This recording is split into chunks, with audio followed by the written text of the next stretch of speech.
The world didn't end with fire. It ended with silence. In Hawkins, Indiana, a little girl screamed as reality bent around her. Walls sweating, lights exploding, something ancient pressing back from the dark. Decades later, on the other side of the country, a man would wake up to empty streets, abandoned cars, and the quiet knowledge that humanity had already lost. No one knew these moments were connected. No one knew the infection wasn't just spreading through the bodies. It was spreading through worlds. Hawkins' lab shuddered like a living thing. Concrete walls groaned under invisible pressure. Fluorescent lights flickered, burst, then died, plunging corridors into a stuttering red emergency glow. Alarms wailed, too late, too weak, drowning beneath a deeper sound, a low-frequency hum that vibrated through bone and blood. 11 stood at the center of this containment chamber, barefoot on freezing tile, hospital gown soaked with sweat and blood. Her shaved head throbbed. Veins pulsed dark along her temples. "Breathe," Dr. Brenner said calmly through the intercom, though his hands trembled as they gripped the console. "You're doing very well." 11 didn't hear him. She heard something else. A vast pressure on the other side of reality, pressing back as she pushed forward. Not empty, not mindless. A presence, ancient, patient, aware. Her scream tore from her chest as the air split. The wall didn't crack. It peeled, like wet paper pulled back by invisible fingers.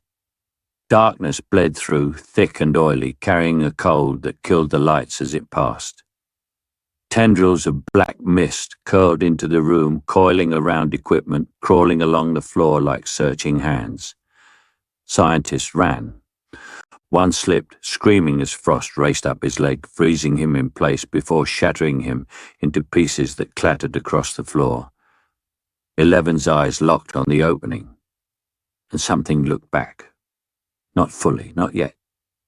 Brenner's voice finally broke. "Terminate the experiment, now!" Too late.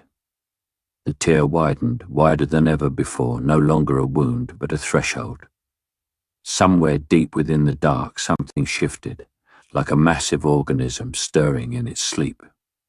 Then silence. The breach collapsed inward with a thunderclap that knocked everyone off their feet. The chamber lights flickered back on.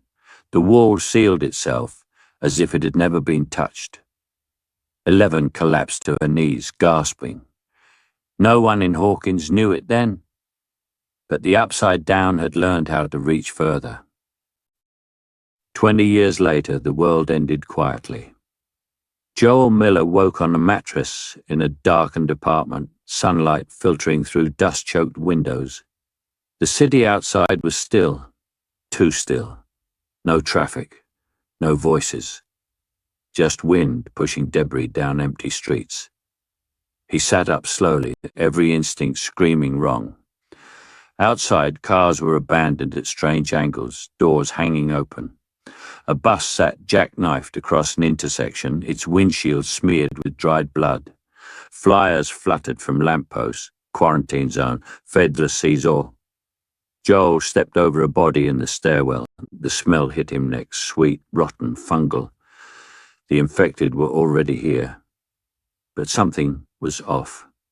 Later, as soldiers burned bodies in the streets, as people screamed behind barricades, the infection began doing things no one had trained for. And infected didn't just rush blindly anymore.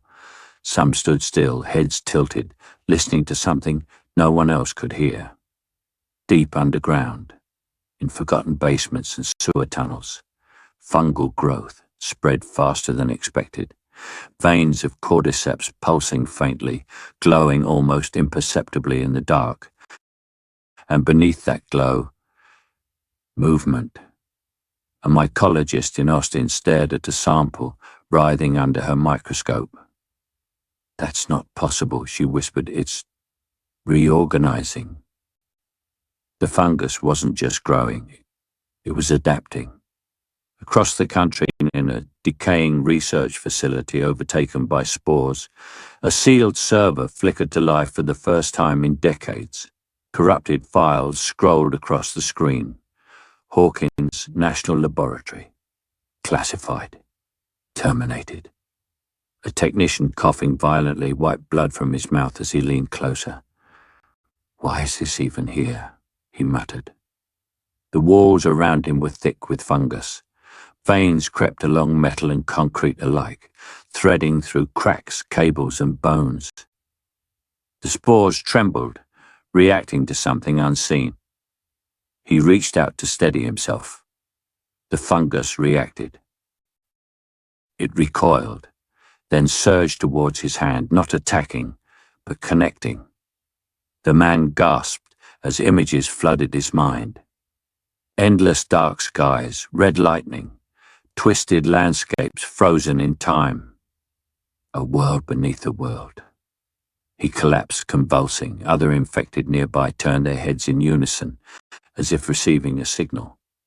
Somewhere far away, something vast became aware of a new body. The man dragged himself across the floor, breath bubbling in his throat, eyes wide with dawning terror. He reached the intercom, fingers slick with blood, and pressed the button. His voice came out broken, barely human. "It's not a disease anymore," he whispered, coughing violently. "It's a door." The lights went out, and in the darkness the infection listened. The first sign wasn't violence. It was hesitation. A woman stood in the middle of a grocery store aisle, hands shaking, staring at a shelf of canned food she had already knocked over. People rushed past her, shouting, crying, grabbing whatever they could. The emergency lights hummed overhead. Somewhere outside, sirens bled into each other. She didn't move. Her eyes weren't glazed. They were focused, fixed on something no one else could see. Then, as if receiving permission, she turned and bit the man closest to her throat. The outbreak spread the way it was supposed to. That was the lie everyone told themselves. News anchors spoke about food contamination, fungal exposure, isolated incidents. Governments sealed borders, issued curfews, deployed soldiers. Cities burned, not from bombs, but from panic. Cars abandoned mid-intersection, planes grounded forever, hospitals overflowing and then going dark. Joel Miller watched it all unfold from the cab of his truck, knuckles white on the steering wheel, the radio hissing fragments of half-finished sentences. He'd seen violence before. He understood chaos. What he didn't understand was the pattern.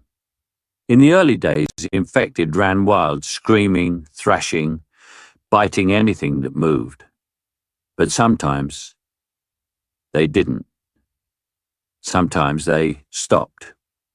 Joel saw it on the outskirts of the city, a group of infected clustered at a collapsed overpass, bodies swaying slightly, heads tilted in the same direction. They weren't attacking anyone, they weren't feeding. They were listening. "Don't look at him," Tommy muttered from the passenger seat, rifle resting against his shoulder. "Just drive." Joel drove, but the image stayed burned into his mind, 10 infected, still as statues, facing the same concrete wall, as if something was on the other side. Across the country, response centers fell in days instead of weeks. Command chains snapped. Secure lines went silent. It wasn't because the infection spread faster. It didn't need to. It spread smarter. In Seattle, federal soldiers barricaded a district overnight, convinced they'd contained the outbreak. By morning, the infected had stopped pushing against the walls. They simply dispersed, melted into alleyways, sewer grates, abandoned buildings. An hour later, the power grid failed.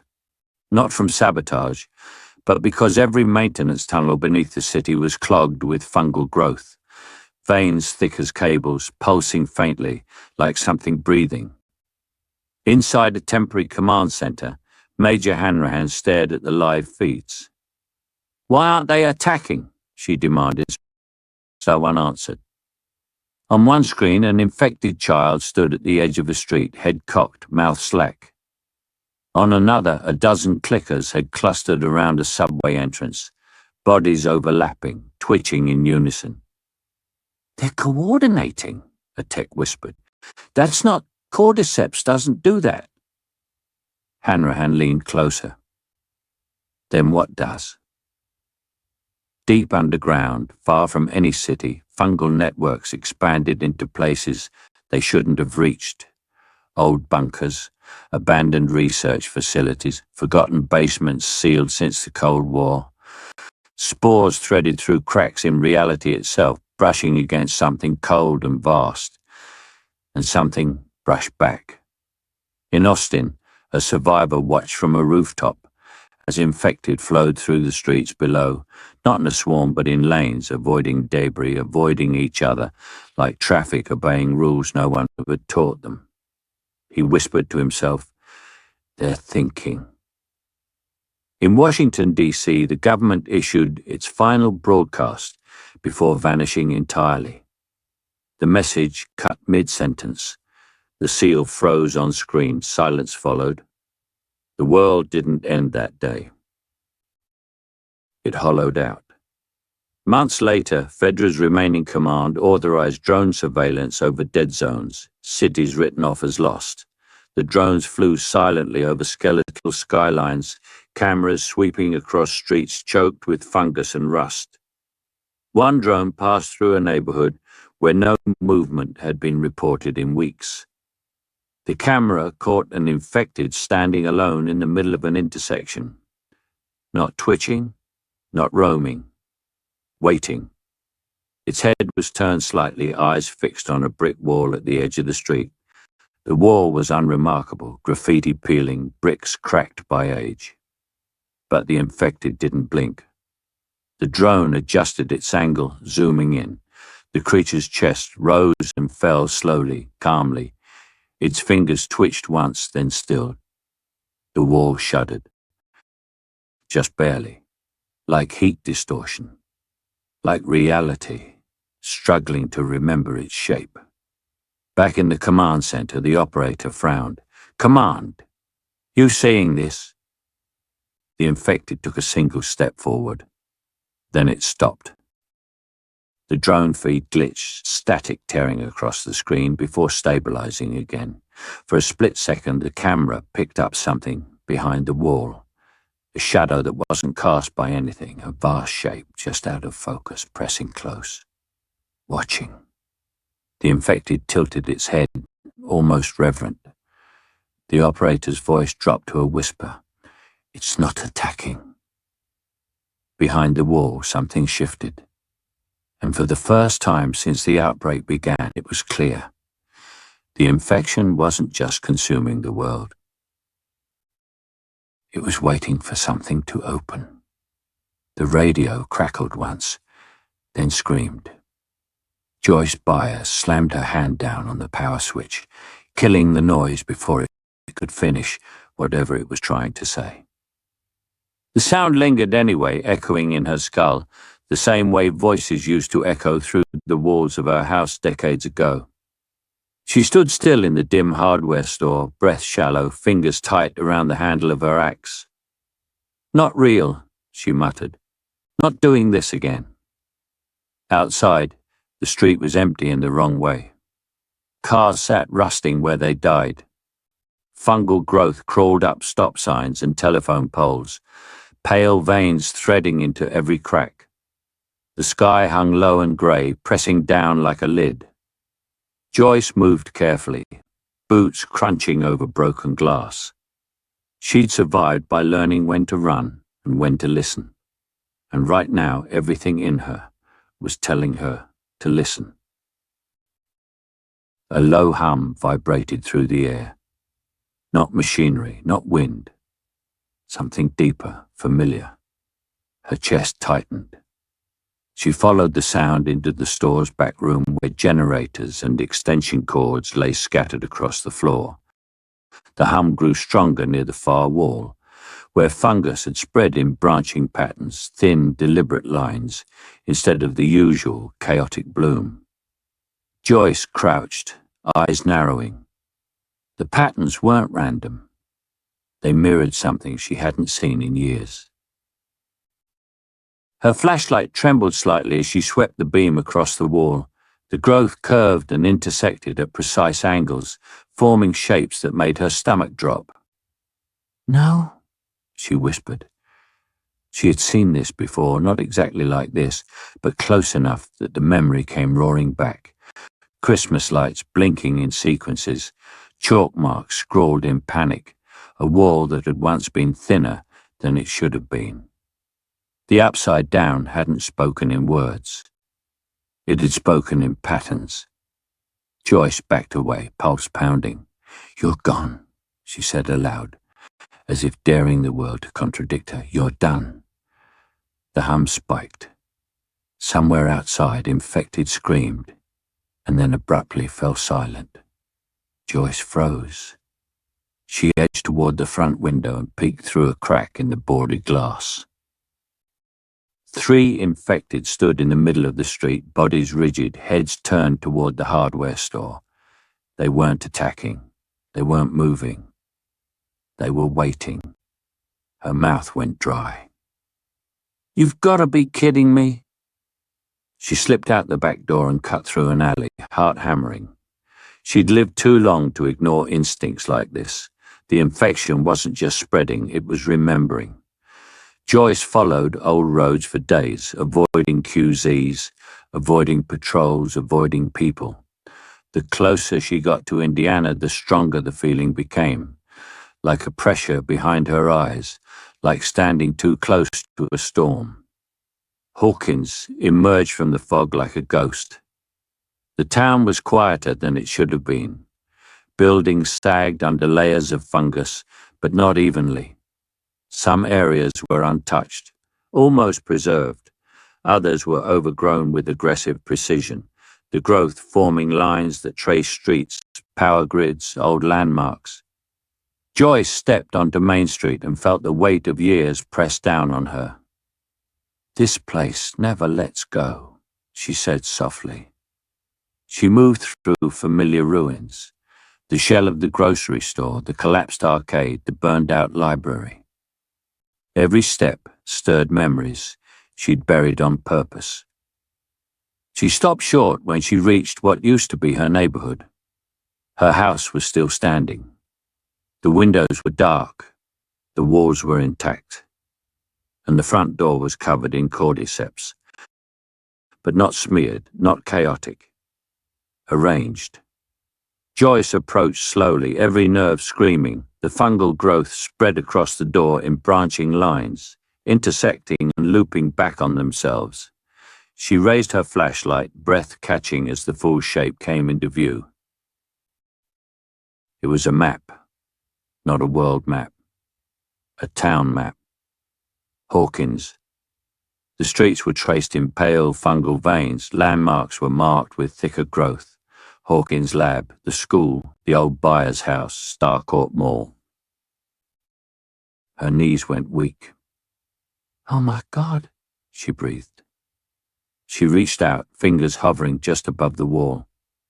The fungus pulsed faintly, responding to her presence, the hum deepening like a distant heartbeat. Something had learned this place. Something had remembered it. Behind her, the wind carried a faint, distorted sound, almost like a whisper through walls.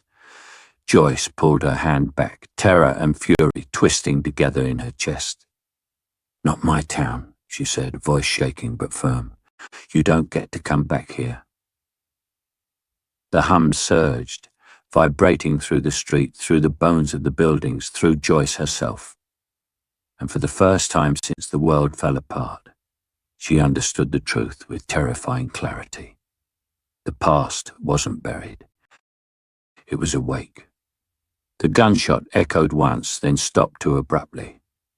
The Firefly outpost went quiet, the kind of quiet that meant something had gone terribly wrong. A teenage sentry lowered her rifle with shaking hands, staring down the dark hallway where the sound had come from. The lights flickered overhead, casting long, uneven shadows across peeling concrete walls, threaded with faint fungal veins. "Did you hear that?" she whispered. No one answered. Behind a sealed steel door at the end of the corridor, 11 pressed her palms against her ears and screamed. Not out loud. Inside her head. The pressure surged through her skull like a rising tide, images crashing over one another, twisting corridors, choking spores, bodies moving in perfect unison. Her knees buckled, blood slipped from her nose, dripping onto the floor before she even tried to do anything. "Stop," she whispered to herself. "Please, stop." The world didn't listen.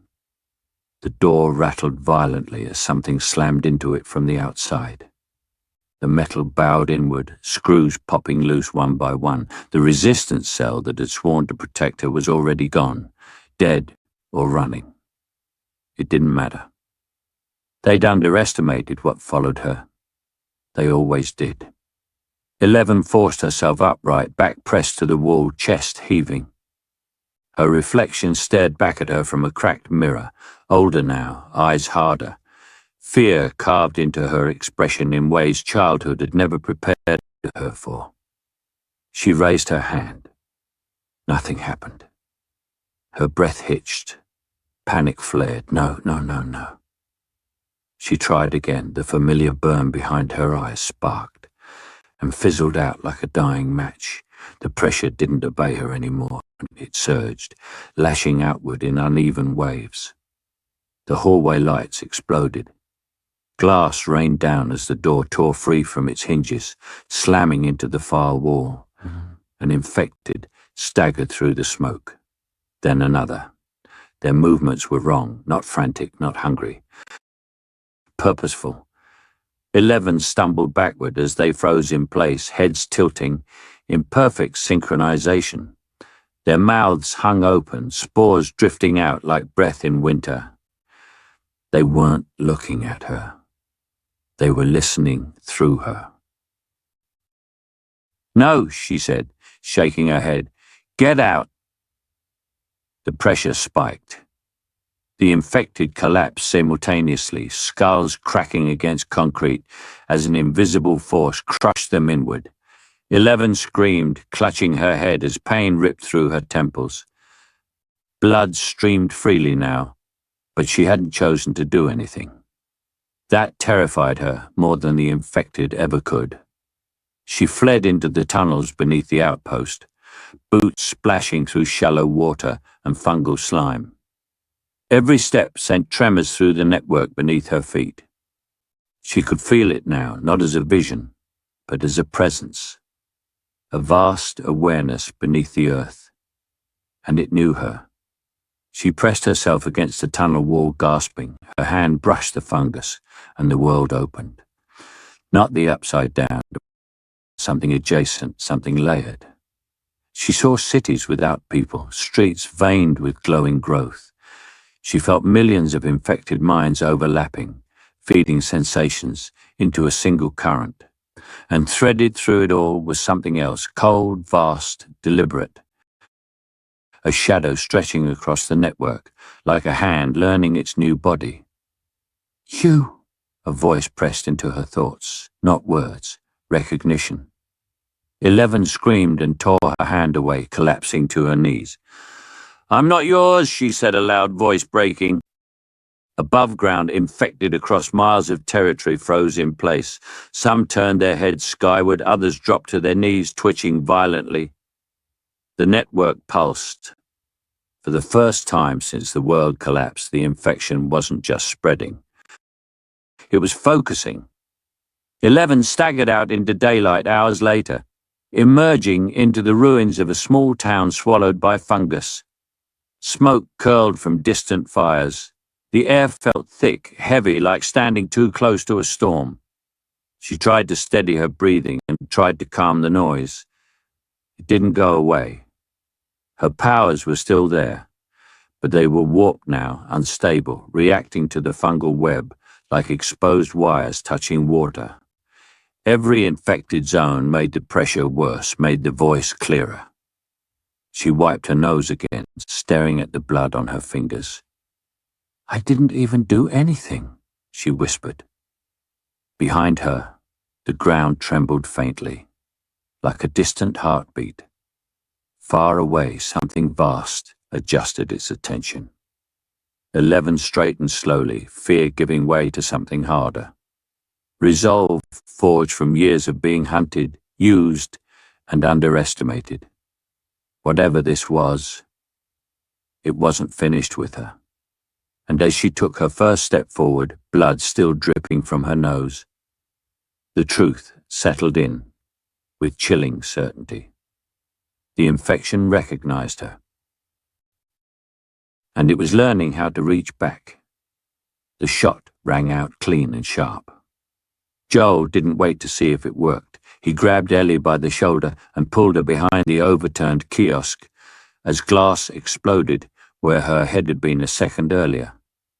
The ruined mall echoed with the sound, too loud to open, every noise bouncing off dead storefronts and cracked skylights. "Stay down," Joel muttered. Ellie peeked anyway, eyes sharp, fearless in that way that still scared him. "That wasn't infected," she said. "That was a person." "I know," Joel snapped, reloading, which makes it worse.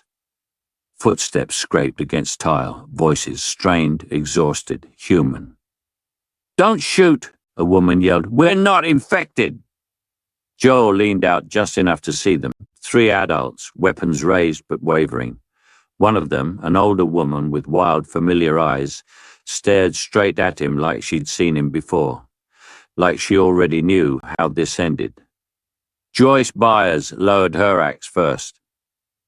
"We're just passing through," she said, "same as you." Joel studied them, every instinct weighing angles, exits, threats. "This place isn't safe." Joyce let out a short, humorless laugh. "You noticed." They moved together reluctantly, forming a fragile bubble of trust as they crossed the mall floor. Fungus crawled up mannequins frozen mid-pose. Old posters peeled from walls advertising movies no one would ever watch again. Sunlight slanted through shattered glass above, illuminating drifting spores like falling snow. Ellie wandered closer to Joyce, curiosity winning.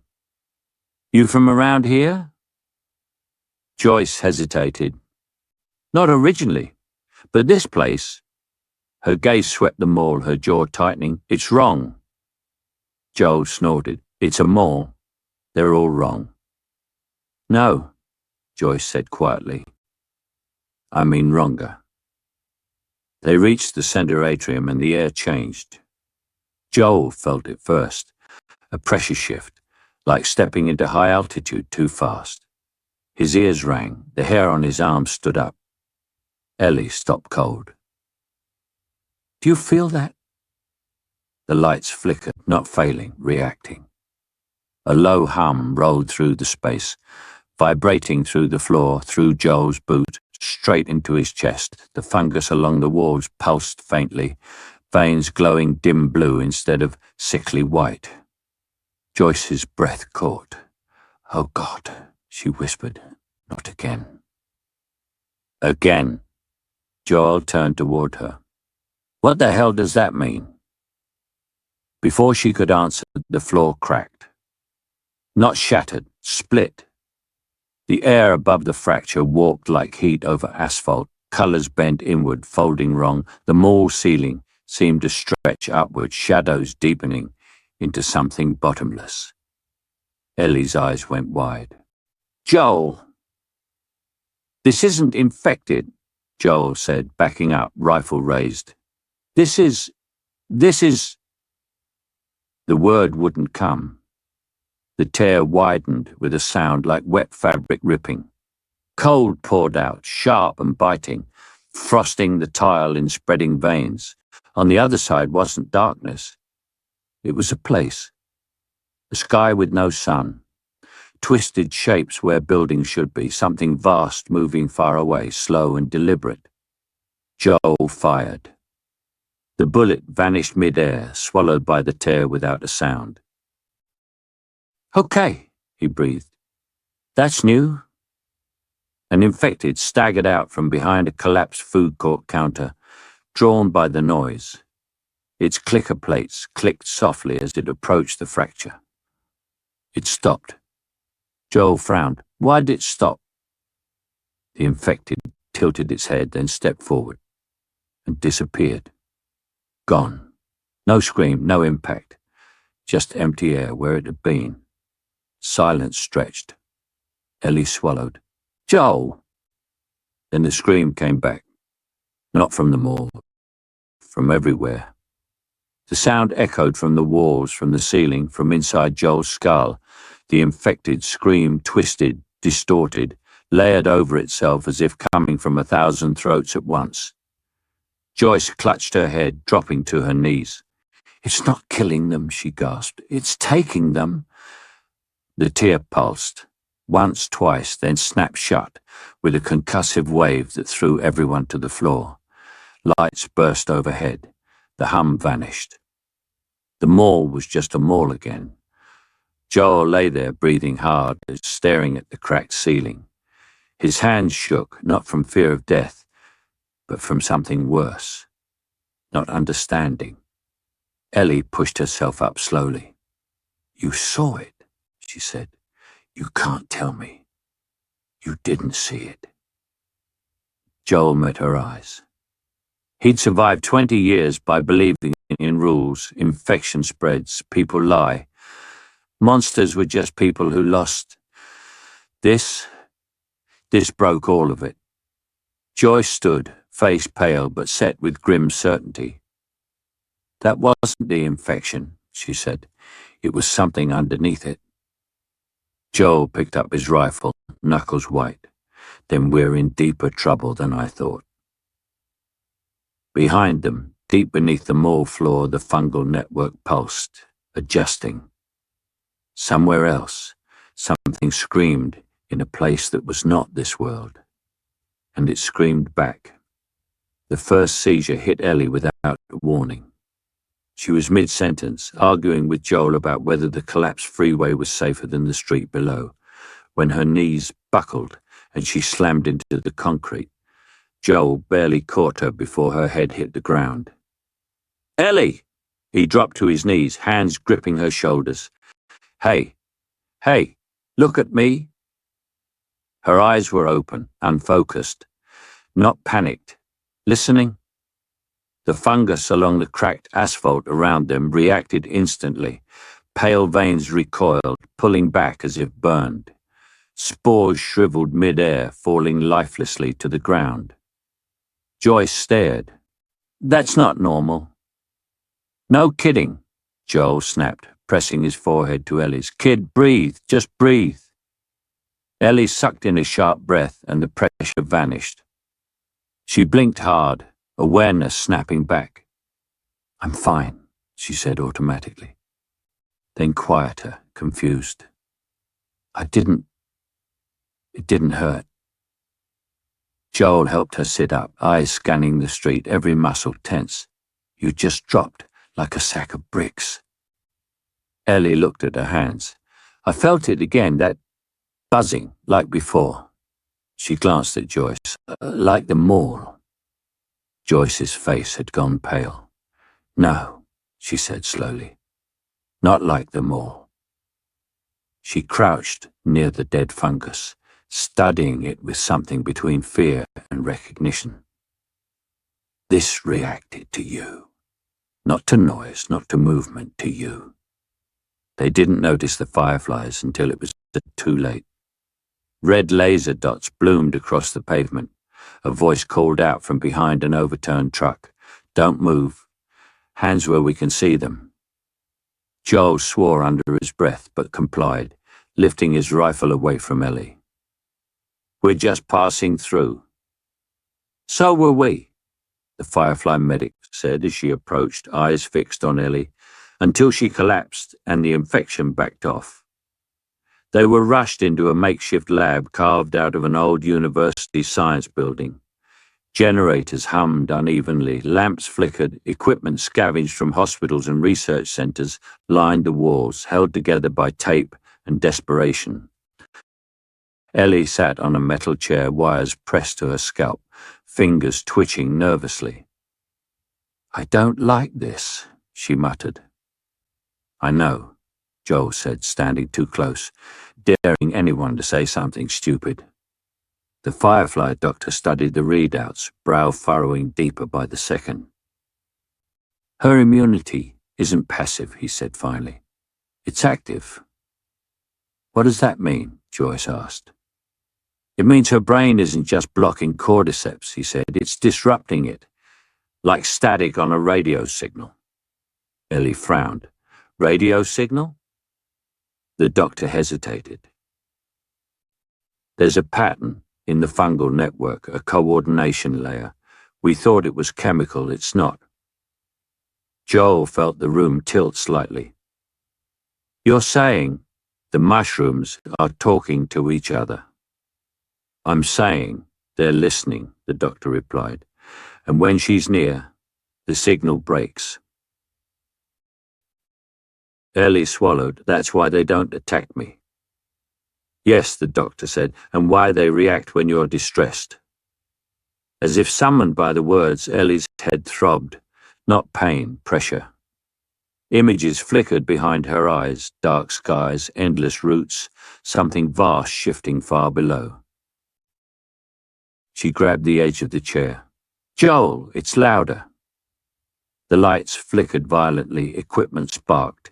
Outside, distant, infected screams cut off mid-cry. Joyce backed away slowly. "It's happening again."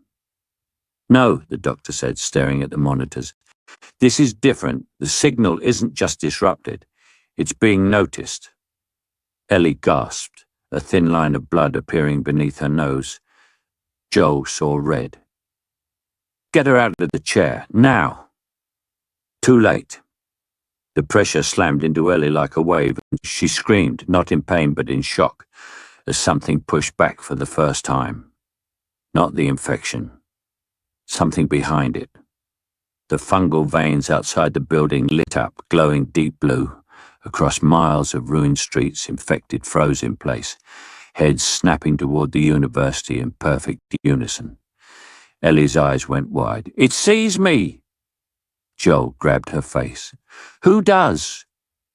She shook her head violently, tears spilling. "Not who. What?" Deep beneath the earth, the network surged, and within it something vast shifted its attention, slow, deliberate, curious. The pressure vanished all at once. Ellie slumped forward, breathing hard. Blood dripped onto the floor. Silence filled the room. Then, far away, too far to be heard, yet unmistakable, something moved.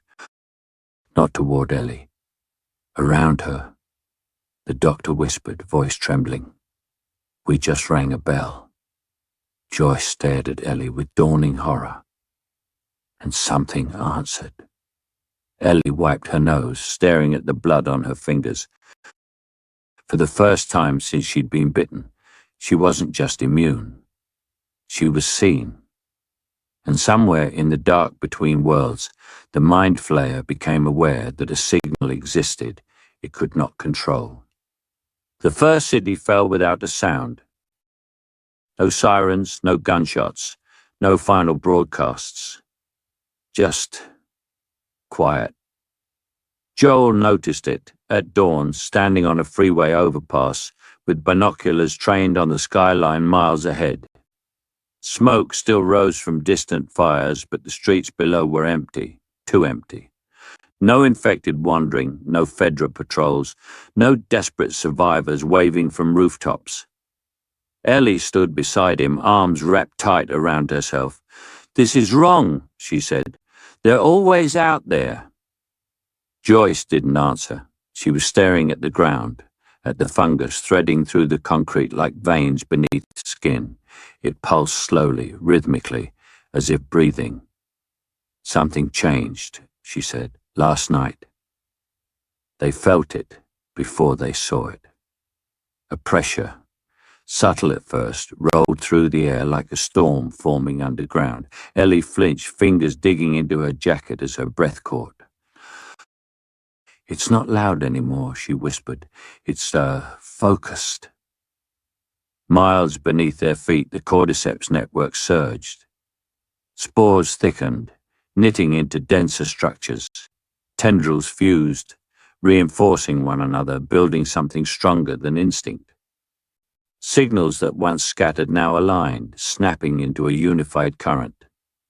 And within that current, something vast stretched itself awake, not invading, occupying. In the Upside Down, the Mind Flayer had always needed hosts, bodies, machines, flesh stitched together in mockery of life. Here it found something better, a planet-sized nervous system. Infected across the city froze in place. Clickers stopped clicking, runners slowed to a halt. One by one they straightened, posture correcting, heads lifting in unison, as if answering a roll call. Then they moved. Not in swarms, in formations. Joel watched through his scope as infected flowed down streets in clean lines, diverting around obstacles, splitting and reforming with eerie precision. Some carried pieces of the dead. Others dragged metal, wires, bones, anything the fungus could incorporate. "What the hell are they building?" he muttered. The answer came screaming down from the rooftops. A new thing dropped into the street below, landing with bone-crunching force. It rose slowly, reshaping itself as it stood. Cordyceps plates armored its torso. A clicker's skull jutted from one shoulder, still clicking softly. Human arms fused into a single, thicker limb, ending in a claw of sharpened bone. It wasn't frantic. It was waiting. Ellie staggered back, clutching her head. "It's not them anymore," she gasped. "They're connected." The creature turned its head too smoothly and looked straight at her. Joel fired. The bullet struck center mass and flattened uselessly against hardened fungal armor. The creature didn't flinch. It took one deliberate step forward. Then another. Joyce grabbed Ellie's arm. "We need to go now." They ran as the street behind them came alive, infected, moving in coordinated waves. Hybrids emerging from alleys and storefronts, all advancing with the same measured pace. No screams, no chaos, just obedience. They barely made it into a parking structure before the ground shook. Concrete cracked as fungal growth forced its way up through the foundation, thick roots punching through like spears. Ellie collapsed against a pillar, shaking. Blood traced a thin line from her nose, but her eyes were wide with something worse than pain. "It knows what I am," she said. "Not like before. This time, it understands." Joyce crouched in front of her. "What does it want?" Ellie swallowed hard. "Me out of the way." Above ground, the city finished dying. Generators shut down one by one, not sabotaged, but absorbed. Their power rerouted into glowing fungal conduits. Fires went out as oxygen thinned beneath spreading growth. Radios crackled briefly, then fell silent. From miles away, federal command posts watched entire districts go dark simultaneously. No resistance, no noise, just black screens. In the parking structure, Joel felt the silence press in, heavier than gunfire ever had. "This ain't an infection anymore," he said quietly. "This is an army." Ellie shook her head, tears slipping free. "Armies have leaders." The pressure in the air shifted, deepening, aligning it. Somewhere far beneath them, the Mind Flayer settled fully into its new body, testing reach, testing control. Across the country, cities followed, the first into stillness. No gunfire, no screams, only the quiet certainty that something was now in charge. The tape hissed, then caught. Joyce flinched at the sound before she realized what it was. An old VCR whirring to life in a room that smelled like mold and rust. The screen flickered, colors bleeding at the edges, resolving into a shaky image of a man in a white coat. Dr. Martin Brenner. Joyce's jaw tightened. Of course it's you. They were deep beneath what used to be a Midwestern research annex, concrete walls sweating with condensation and fungus alike. Joel stood watch at the doorway, rifle steady, while Ellie sat cross-legged on the floor, eyes locked to the screen as if it might look back. On the tape, a younger Brenner paced in front of a chalkboard covered in equations and crude sketches of concentric circles. Project Indigo has confirmed sustained dimensional thinning, Brenner said, voice precise, clinical. Repeated psychic stress tests have not merely opened gateways, they have weakened the barrier itself. Ellie's breath caught. She pressed her fingers to her temples, a dull pressure blooming behind her eyes. Joyce leaned closer to the monitor. He knew, she whispered. He always knew. The footage cut, jumping ahead. New date, new room. The same chalkboard now filled the edge to edge with frantic writing, words circled and underlined. Stability failure, feedback loop, contamination risk. Brenner faced the camera, uncharacteristically strained. The environment on the other side is not inert. It responds, it adapts. He hesitated, choosing his next words carefully. And it remembers. Ellie looked up sharply. That's what it feels like, she said, like it remembers us. The tape glitched again. Now the images came faster, archival footage spliced together in jagged cuts. Children strapped into chairs, sensors spiking, walls bowing outward as invisible pressure mounted. A dark silhouette pressing against a membrane that shouldn't exist. Then, something new. A frame froze on a lab floor cracked with frost. Fungal filaments threaded through the break, thin and searching, curling into the gap like fingers testing a wound. Joel stepped closer. That fungus wasn't here yet, he said. No, Joyce replied, voice hollow. But the door was. Ellie's hands trembled. So Hawkins wasn't just a town. Joyce finished. It was a stress point. The tape ended with a final audio log. No video this time, just Brenner's voice, low and urgent. We are no longer observing a phenomenon. We are cultivating one. If these breaches propagate, they will not remain isolated. Reality does not heal cleanly. Static swallowed the rest. Silence settled over the room, heavy and suffocating. Joel broke it first. You're saying all this started because some bastard wanted to play God? Joyce nodded slowly. He didn't just open a door. He cracked the foundation. Ellie squeezed her eyes shut as the pressure spiked again, images bleeding through uninvited. Hawkins streets, the lab, then others unfamiliar, distant cities, deserts, coastlines. All of them marked by the same wrongness, the same thinness in the air. She gasped. There's more.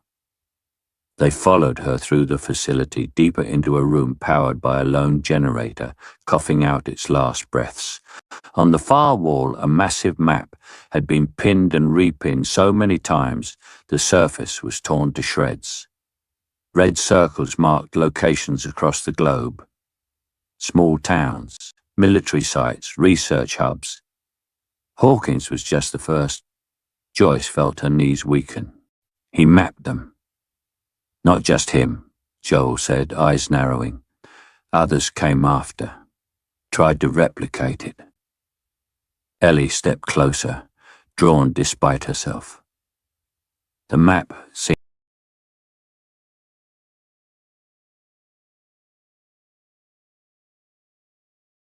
to hum softly. Fungal growth creeping along the pushpins, connecting points with pale threads. "It's using the cracks," Ellie whispered, "places where the world was already hurt." The generator sputtered, the lights dimmed. Outside, far above them, the fungal network pulsed, responding. Joel looked between the map and Ellie, something like dread settling into his bones. "So even if we stop it here," Joyce swallowed hard, "it won't stop everywhere." The lights went out completely. In the darkness, the map glowed faintly, dozens of Hawkins-like weak points illuminated at once, stretching across the world like a constellation of mistakes. And somewhere beneath it all, something vast shifted, aware now not just of Ellie, but of every door humanity had ever cracked open. The guards didn't knock. They didn't have to. The metal door slid open with a hydraulic groan, flooding the room with white light and the sharp smell of disinfectant that didn't quite mask the fungus growing in the cracks. Joel's hand went to his rifle instantly, body moving before thought. "Easy," a voice said, calm, rehearsed. "If we wanted you dead, you wouldn't be standing." Ellie sat up on the cot, eyes narrowing. That's comforting. Fireflies poured in, armed, organized, too clean for the end of the world. At their center walked a woman in her 40s, hair tied back tight, eyes sharp with conviction.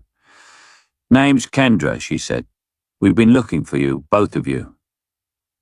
Joel stepped in front of Ellie without thinking. "You already found us. Now you're done." Kendra's gaze flicked past him to the far corner of the room. 11 sat there quietly, knees drawn to her chest, shaved hair grown uneven and rough. Her eyes were downcast, unfocused, as if listening to something far away. The lights above her flickered faintly, responding to her presence. Kendra's breath caught. "There she is," she murmured. "The miracle."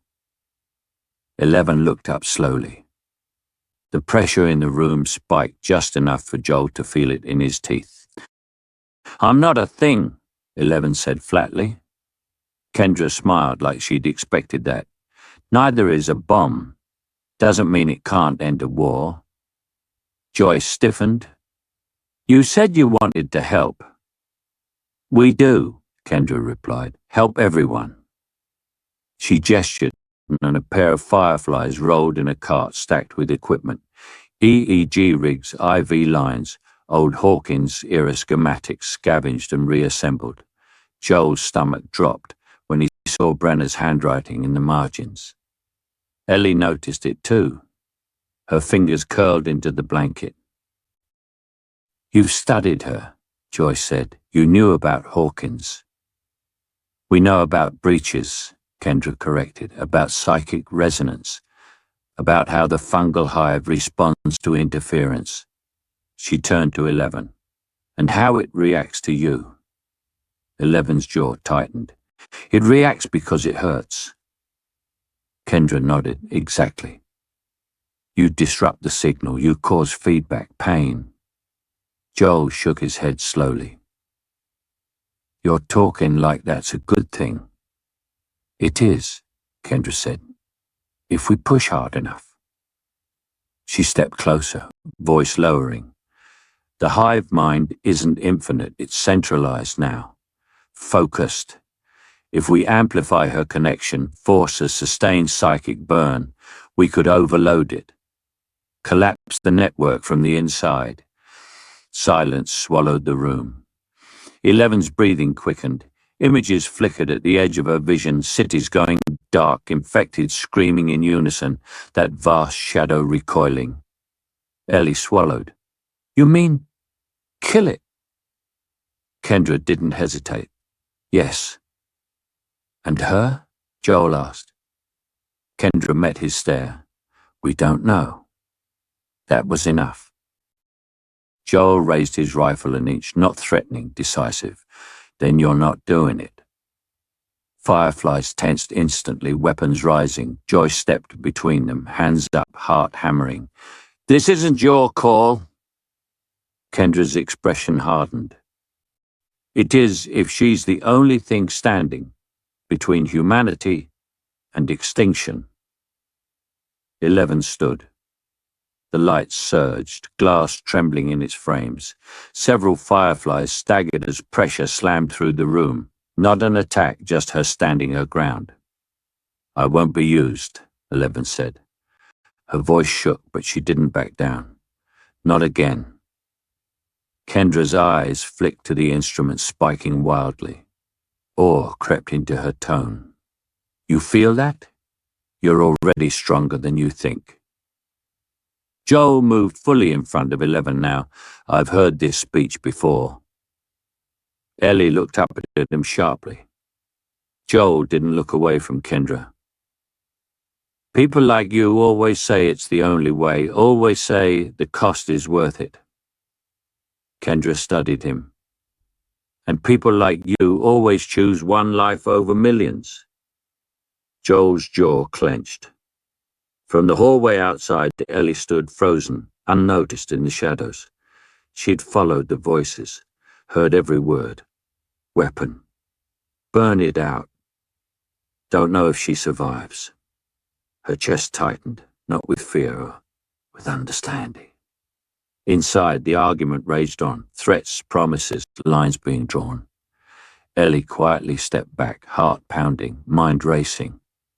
She thought of the hive, screaming when she got close. Thought of the pressure easing when she focused. Thought of Joel's face when he said no. Ellie turned away silently.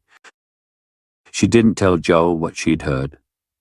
And as she walked down the dark corridor alone, a decision began to form. One that might cost her everything and save a world that didn't know her name. Ellie's boots crunched on the brittle fungal floor.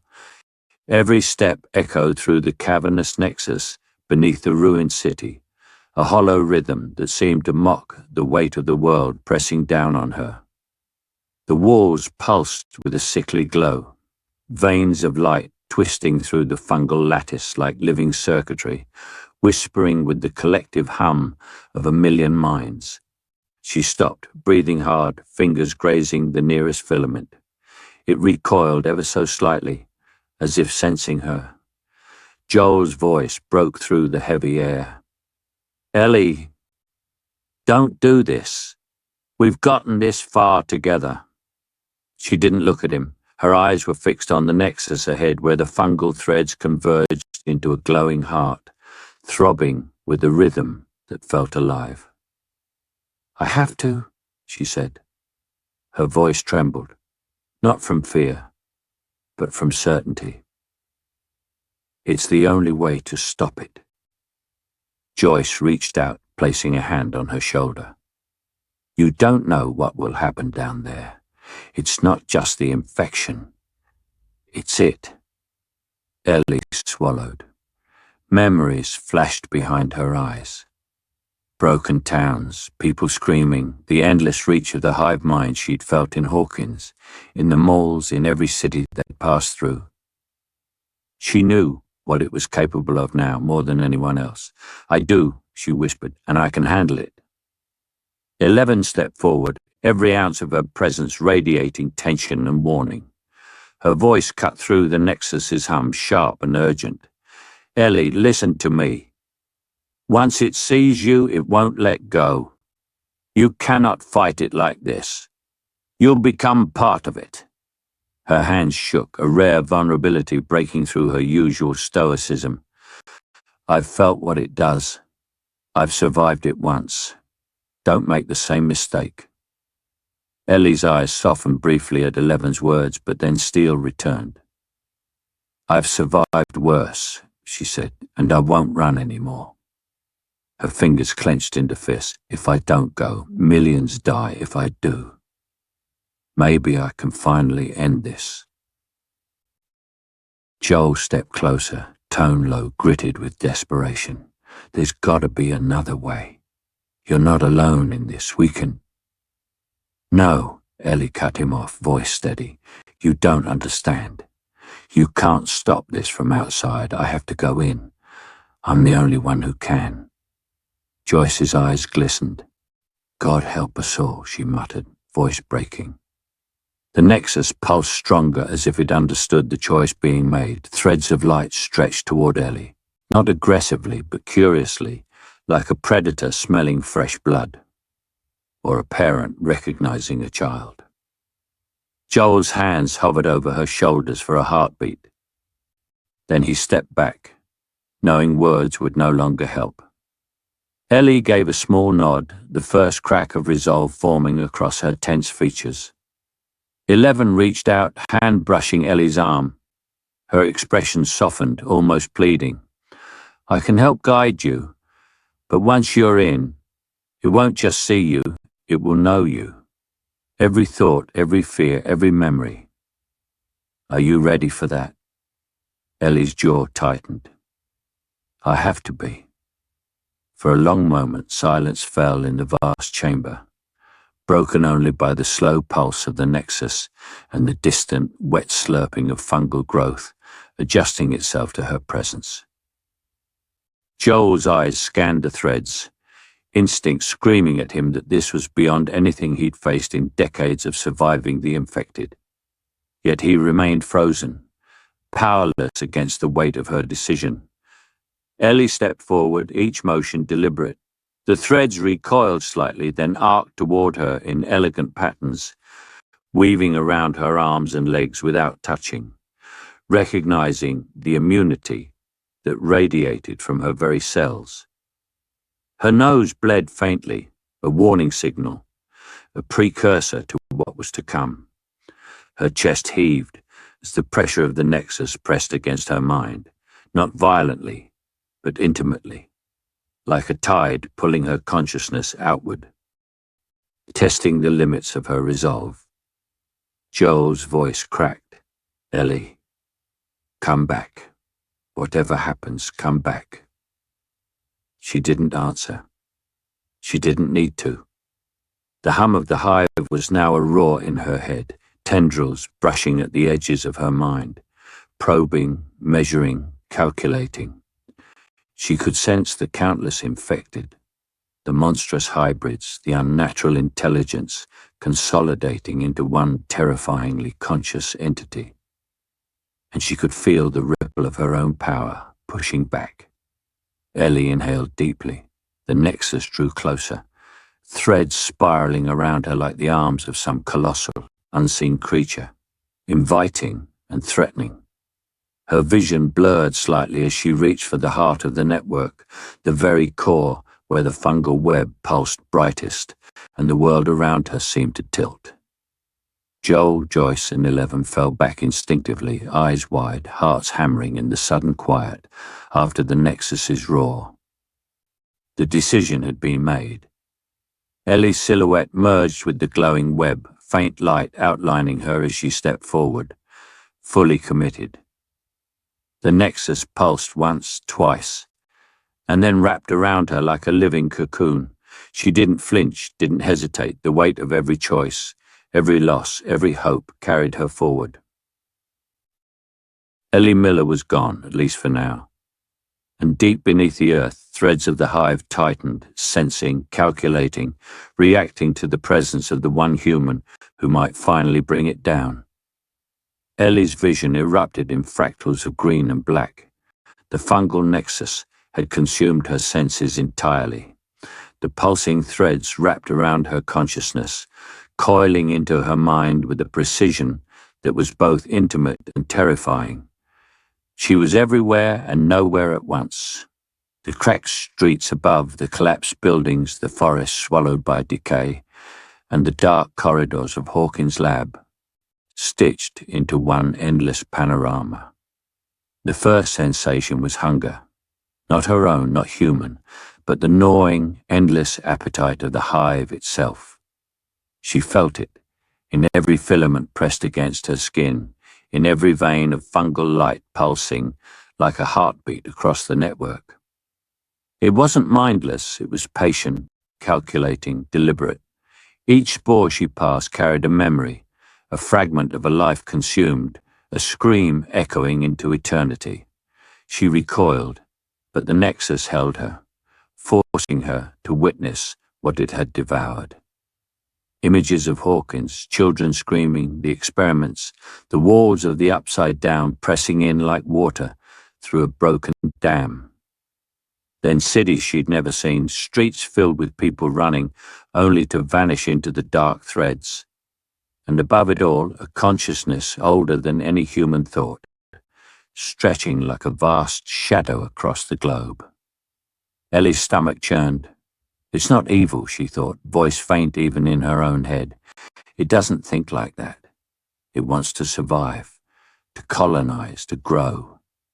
A vine of fungal filaments brushed her cheek, almost tenderly, and she realized she could feel its thought patterns like electricity humming beneath the skin. Hunger, yes. Preservation, yes. Strategy, calculation, expansion. The Mind Flayer wasn't a monster in the way she understood.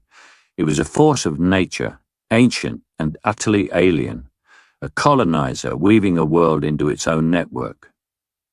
Fear surged, then determination. She could feel herself pulsing against it, an anomaly in the system, a signal the hive couldn't predict. Her immunity wasn't just resistance, it was interference, disruption, and it was visible now, stark against the network's endless order. She tried to push her thoughts outward, to probe, to negotiate. A voice whispered in her mind, not hers, not human, resonating in the corners of her skull. You are here. You feel everything. You resist. You are ours. Ellie gasped. It wasn't a voice in words. It was intention, translated directly into thought, a bridge of consciousness that carried both awe and cold purpose. And then, impossibly, it spoke through her. Her own voice echoed, but not her own words. I am here. Joel and Joyce, back in the real world, froze. Joel's fingers trembled on his rifle. Ellie, he called, heart hammering. The echo came again, carrying the same alien resonance. I feel it. All of it, she whispered, her lips moving, but the sound was layered, older, deeper. Memory and hunger, fear and logic coiled together, spilling from her throat. It doesn't hate. It doesn't destroy. It spreads. It colonizes. It adapts. It survives. Her hands clenched and the network pulsed, flaring brighter, almost protective. She was inside it, but she was also resisting, the human spark within her mind flaring against the vast web of intelligence. The Mind Flayer, or whatever ancient force controlled the hive, had noticed, and it was curious, cautious, aware. Images slammed into her vision, forests, towns, humans screaming, creatures reshaping themselves. She saw herself from outside, running, fighting, failing, and yet inside, she felt a new perspective, an understanding that was terrifyingly impartial. This intelligence didn't calculate morality. It calculated outcomes, patterns, survival. Ellie shivered, trying to push back, and her voice trembled, carrying both hers and the hive's tone. I am interference. I am resistance. But I feel you. The network quivered, 1,000 threads twisted, pulling, recoiling, testing her limits. The Mind Flayer's presence, vast, patient and ancient, filled her skull, probing, measuring, anticipating. And through her it spoke again, clearer this time, more deliberate. You are interesting. You are anomaly. You resist. You will change everything. Ellie's eyes fluttered open, green light reflecting in their depths. She was no longer just a human inside the nexus. She was a bridge, a signal, a challenge, and an observer of an intelligence older than the world above. She gasped, voice trembling as the network pulsed violently around her. can feel everything, and it knows me.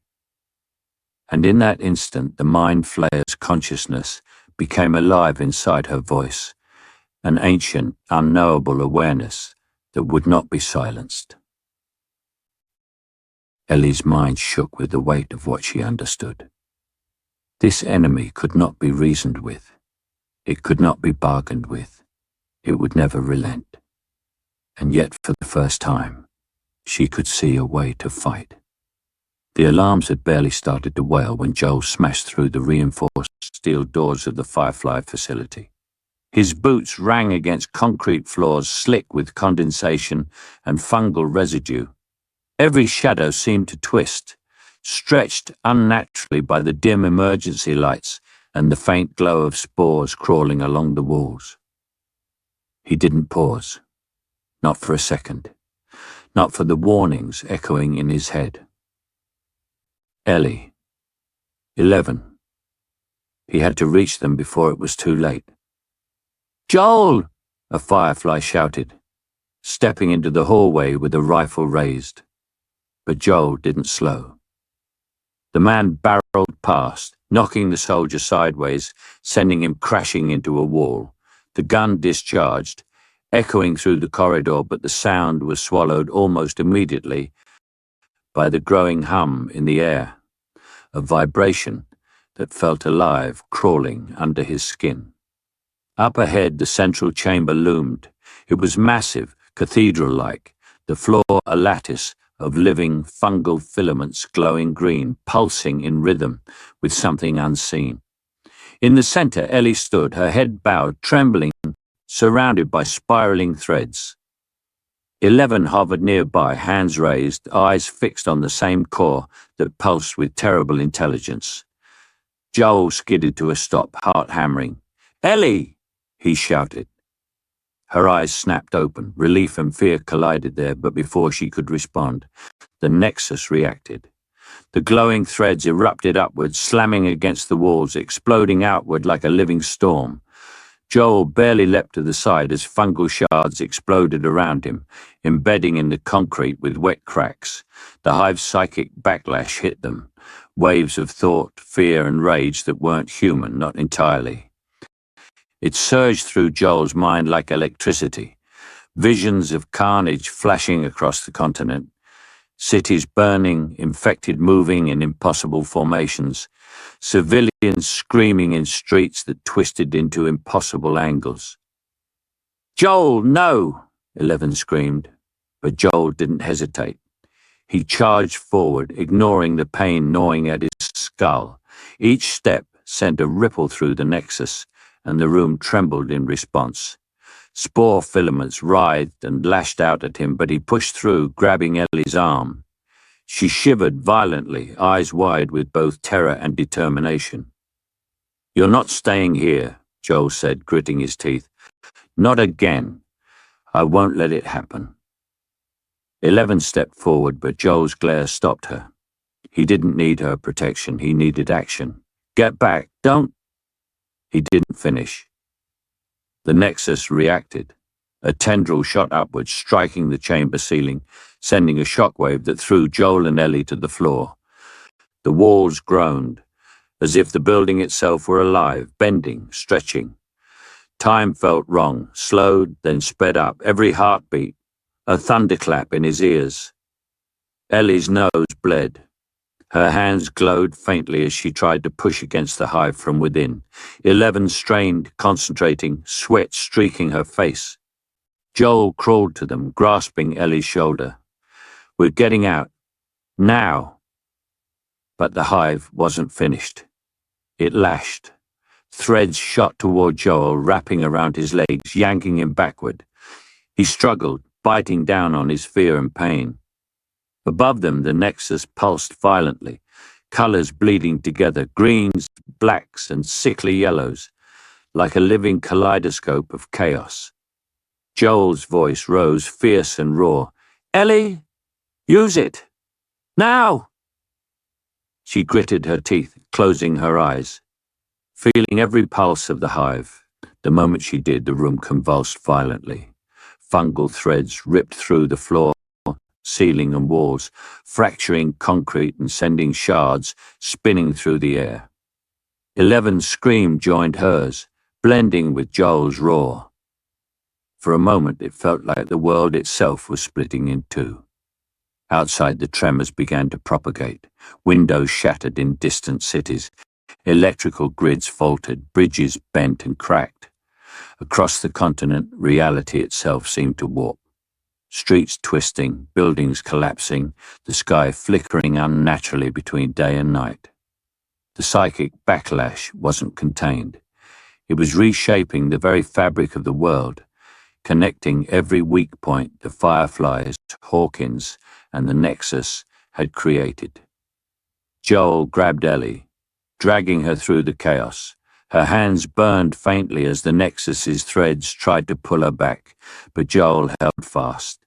11 staggered alongside, exhausted, trembling, yet still resisting. Joel's worst fear, the moment he'd long dreaded, had come true.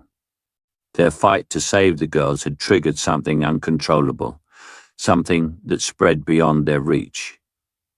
He glanced back at the chamber, watching the fungal heart writhe and pulse, threads bursting outward like veins across a living map. Ellie whispered, voice trembling yet defiant, "It's everywhere." Joel's hand tightened on her shoulder. He knew it now. The world they thought they could save was breaking. And somewhere deep inside the Nexus, the Mind Flayer waited, alive and aware, watching the fracture spread. Reality was no longer stable, and nothing would ever be the same again. The sky fractured first. Cities once familiar now bled into darkness, jagged clouds twisting like smoke from a fire that never started. Joel stumbled through cracked streets, his boots crunching over broken asphalt and fungal tendrils that had grown faster than reason could account for. Streetlights flickered violently, casting shadows that didn't obey the sun, shadows that moved of their own accord, curling toward him as if alive. Ellie ran beside him, breath ragged, eyes wide with the weight of what she had just felt. The Nexus had left a mark on the world, threads of fungal corruption now crawling across landscapes far beyond Hawkins. Every building, every tree, every river seemed subtly warped. Water ran backward in places, soil rose in impossible ridges, and the wind carried the distant cries of the infected, amplified 100-fold, distorted as though coming from another dimension entirely. Joel gritted his teeth, scanning the horizon. The horizon itself had changed. The clouds weren't clouds. They were the upside down, pressing into their reality. In some areas, gravity felt wrong. Objects leaned sideways, pools of water flowed up walls, and the very air seemed thick with intelligence, waiting, watching. "Joel," Ellie's voice trembled, "it's everywhere." He tightened his grip on her arm, pushing forward. "I know. I see it. But we keep moving." They turned a corner and froze.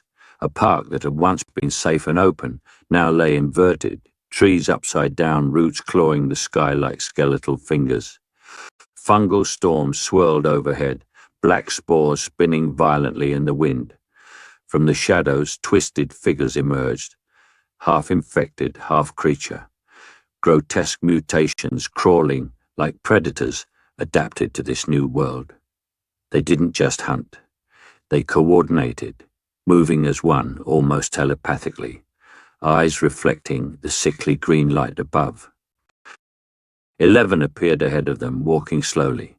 The air pulsed around her, but there was nothing left in her movements, nothing in her posture. Her energy spent, her glow dimmed. Joel ran to her. Elle, come on, talk to me." She barely looked up. Her lips parted, but no force came from them. The winds of the Upside Down seemed to batter her from all sides, threads of fungal energy brushing against her skin, tugging, pulling. Joel's heart sank. She had been their shield, their weapon against the hive, and now, nothing. Powerless, he muttered, voice tight with rage and fear. We're exposed. Joyce appeared from the side, helping Ellie steady herself, eyes scanning the shifting landscape. It's like the world itself has turned against us, she said softly, awe and horror mingling in her tone. She gestured towards the sky, where the clouds had split open, revealing glimpses of the Upside Down's nightmarish geometry above, the jagged cityscape of Hawkins, looming upside down in a persistent reflection. Joel's gaze followed her gesture. Streets curled into themselves, buildings inverted over highways, spore clouds coalescing into tornadoes that seemed to breathe. The wind carried whispers, voices of the dead, of the infected, of something far older than anything on earth. And yet, there were no sounds of nature left. No birds, no rustling leaves. Only the low hum of a world stitched wrong. Ellie shivered beside him. It's permanent, isn't it? Joel swallowed hard. He wanted to argue, to say, there's always hope. But the twisted reality before them said otherwise. The human eye could no longer trust its senses. The world was a mosaic of horror and alien logic. Yeah, he said finally. Permanent. A massive spore tornado erupted ahead, swirling into the sky, sucking debris, corrupted wildlife, and infected alike into its vortex. The ground vibrated under their feet. Eleven's knees buckled. Joel caught her, panic and determination warring inside him. Her eyes fluttered open, blank and glassy. She tried to raise her hands, once her bridge, once their hope. But there was no spark, no pulse of psychic energy. The nexus had drained her, leaving only the fragile shell of the girl who had once bent reality. Joel's chest tightened, fists clenching around his rifle. The world wasn't just broken, it had shifted irreversibly. Humanity was losing. Every weak point, every crack in reality, every breach the Fireflies, Brenner and the Nexus had exploited, had coalesced into this permanent nightmare. Joyce's voice broke through the wind. We have to keep going. We have to survive. Joel nodded, though his heart felt like stone. He lifted 11 carefully, feeling the weight of a world slipping into something other, something unhuman. Above them, the fungal storms roared, the sky split, and the twisted geometry of the Upside Down pressed ever closer. And in the center of it all, 11 collapsed, completely powerless, leaving Joel and the others to face the beginning of a world that would never be normal again. Ellie's eyes snapped open, pupils dilated, as if the darkness itself had been inhaled into her skull. Every breath she took felt amplified, every heartbeat a drumbeat in her chest. The world around her, the inverted buildings, the twisted streets, the fungal storms, was no longer distant. It throbbed inside her mind, and with it came voices, thousands, tens of thousands. Every infected she had ever seen, every hybrid creature, every mind the Nexus had touched, screaming, whispering, craving.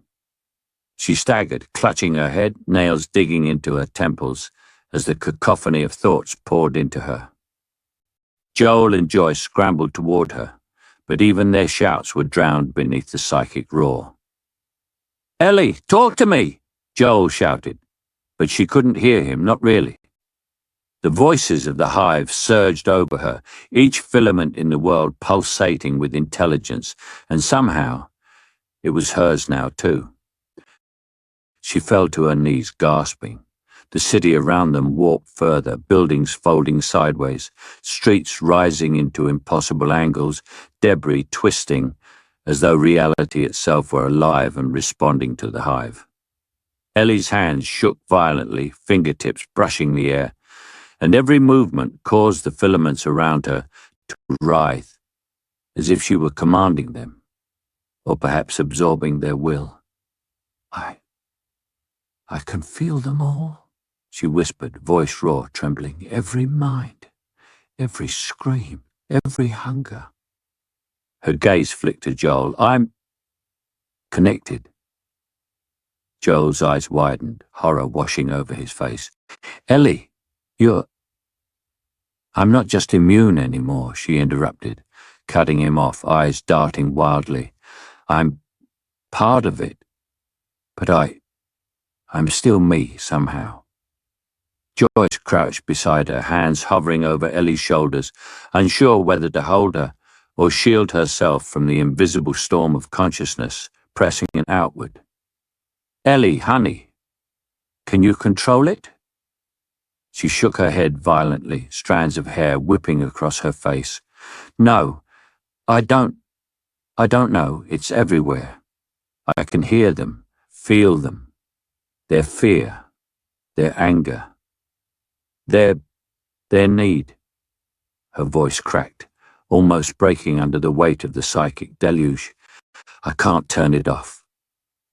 The air shimmered around them, the boundary between the upside down and reality, thinning further. Shadows twisted unnaturally as the filaments reached out like fingers, testing, probing, responding to the smallest twitch of Ellie's wrist. A bird corrupted by spores screeched overhead, and suddenly she felt its instincts, its survival drive, as if it were inside her skull. Joe stepped closer, rifle raised instinctively, but his hands trembled. Ellie, listen to me. Focus on me. You're not them. You're you. You've got this. Her eyes flicked to him, a glimmer of recognition cutting through the psychic storm. I'm trying, she whispered, voice barely audible over the collective pulse of thousands of minds. But then the filaments responded, the voices surging louder as if reacting to her hesitation, and she doubled over in pain. Every scream, every hunger, every thought became a physical weight pressing into her skull. The world groaned. Buildings warped violently, concrete cracking, glass shattering. Streets twisted like the pages of a book in a storm. Even the sky, a sickly green and black swirl, seemed to press down, compressing reality itself. Ellie's body convulsed, and then she stumbled, hands outstretched, trying to contain a tidal wave of consciousness she had no choice but to carry. I can't control it, she gasped again, voice rising with terror. I can't turn it off. Joel dropped to his knees beside her, gripping her shoulders, desperate. Then we'll find a way together. We always fight together. But Ellie's head lolled back, eyes wide, reflecting the sickly glow of the fungal storm above. Every thought, every hunger, every fractured mind of the hive pulsed inside her like a drumbeat she could not escape. And in that moment, Joel realized the terrifying truth. The immune could be infected, not by spores, not by fungus, but by connection, by the psychic weight of the hive itself. Ellie's lips trembled.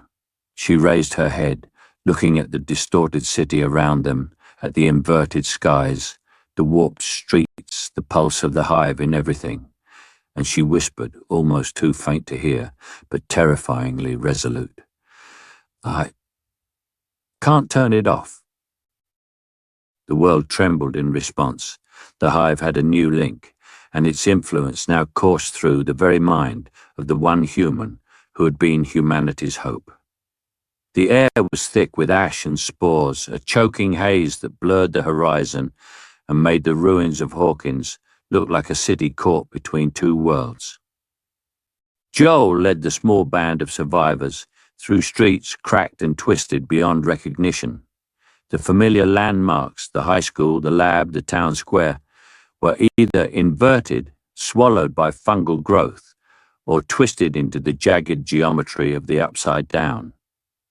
Every step felt heavier, the ground pulsing faintly beneath their boots, as if the town itself were alive and watching.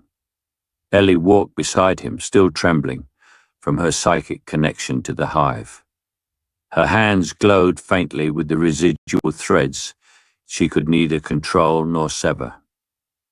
11 hovered nearby, silent, drained, but her eyes followed the collapsing skyline with a calculating intensity. Joyce brought up the rear, clutching a backpack of supplies, glancing at every shadow and fissure as though expecting the world itself to strike. Joel stopped at what had once been the town square. The fountain was inverted, water flowing skyward, splashing into the jagged, spore-laden clouds. He knelt, touching a patch of cracked concrete. "This is it," he said, voice low but steely.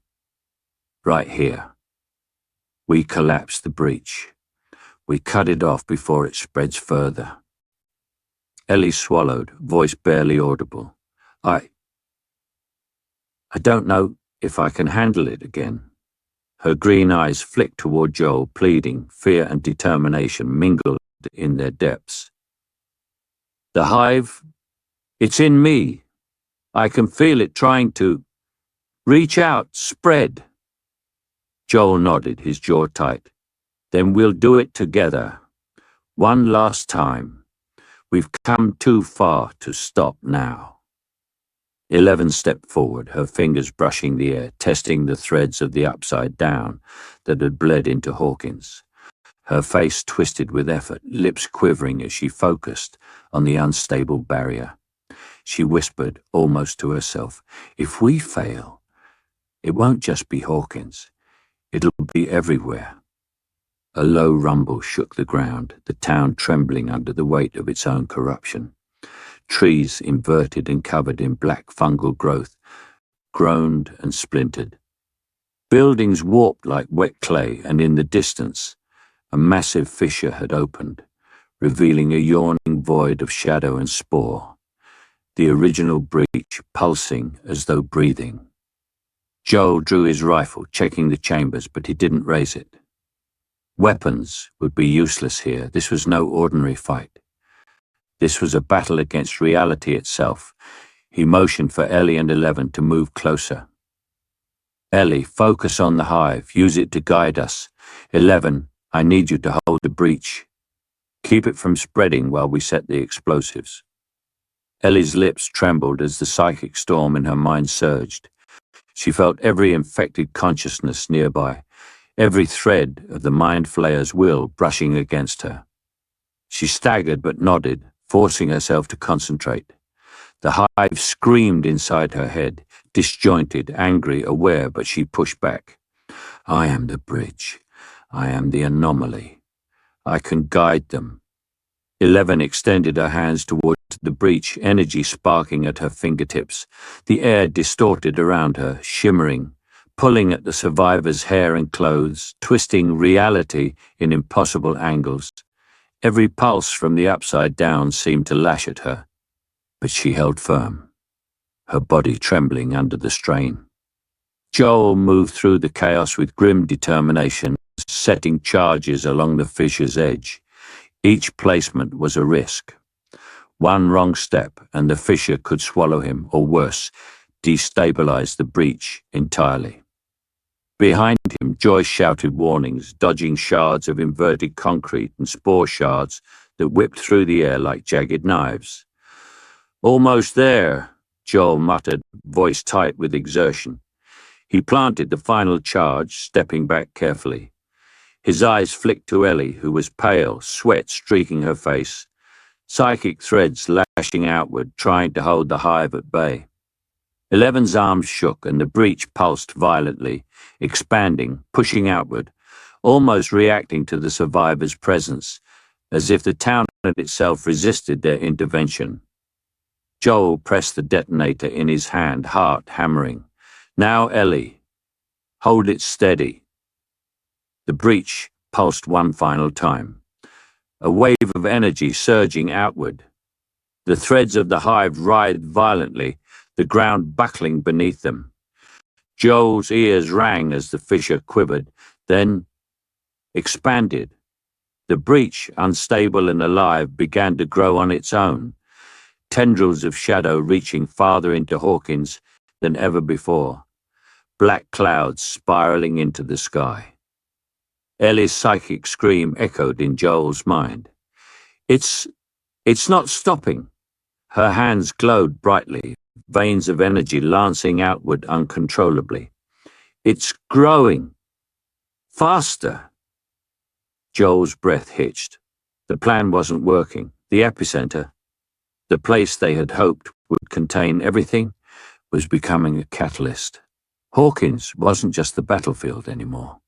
It was the heart of the storm, and the storm had its own will. Levin's knees buckled as the energy surged, the breach pulsating like a living heart, feeding on the threads Ellie tried to control. Joel lunged to catch her, his voice raw. "Hold on! Don't give up!" But even as he spoke, he realized the truth. The world's fate would hinge on this one town, this one fissure, this one battle. The breach was alive, and it was choosing its own path. And as Hawkins twisted beneath them, black sky roiling above, Joel understood with bone-deep dread that survival here might not be enough. The breach was no longer just a location. It was a force, and it had decided to expand. The wind tore through Hawkins like a living thing, shrieking across broken streets and inverted buildings, carrying spores that stung eyes and lungs. 11 stood at the epicenter of the breach, hair whipping around her face, arms trembling with the strain of a power that had once seemed infinite, but now pressed against her very soul. Around her, reality rippled like water disturbed by a stone, waves of distortion folding the world in impossible angles. The Mind Flayer's presence wasn't just in the void above. It was in the air, the ground, the threads of spore that coiled like serpents, the pulse of every living organism infected by the hive. Her breath came in short gasps, but her eyes were locked forward. She could feel it, the vast intelligence, ancient and infinite, sprawling across continents, probing, calculating, consuming. It didn't roar, it didn't shriek, it thought, and every thought washed over her like a tidal wave of ice and fire. She tried to push back, to slice through the psychic tendrils, but the Mind Flayer's mind was everywhere, each filament thrumming with intention. "Stay focused, Elle." Joyce's voice broke through the psychic noise, distant but sharp.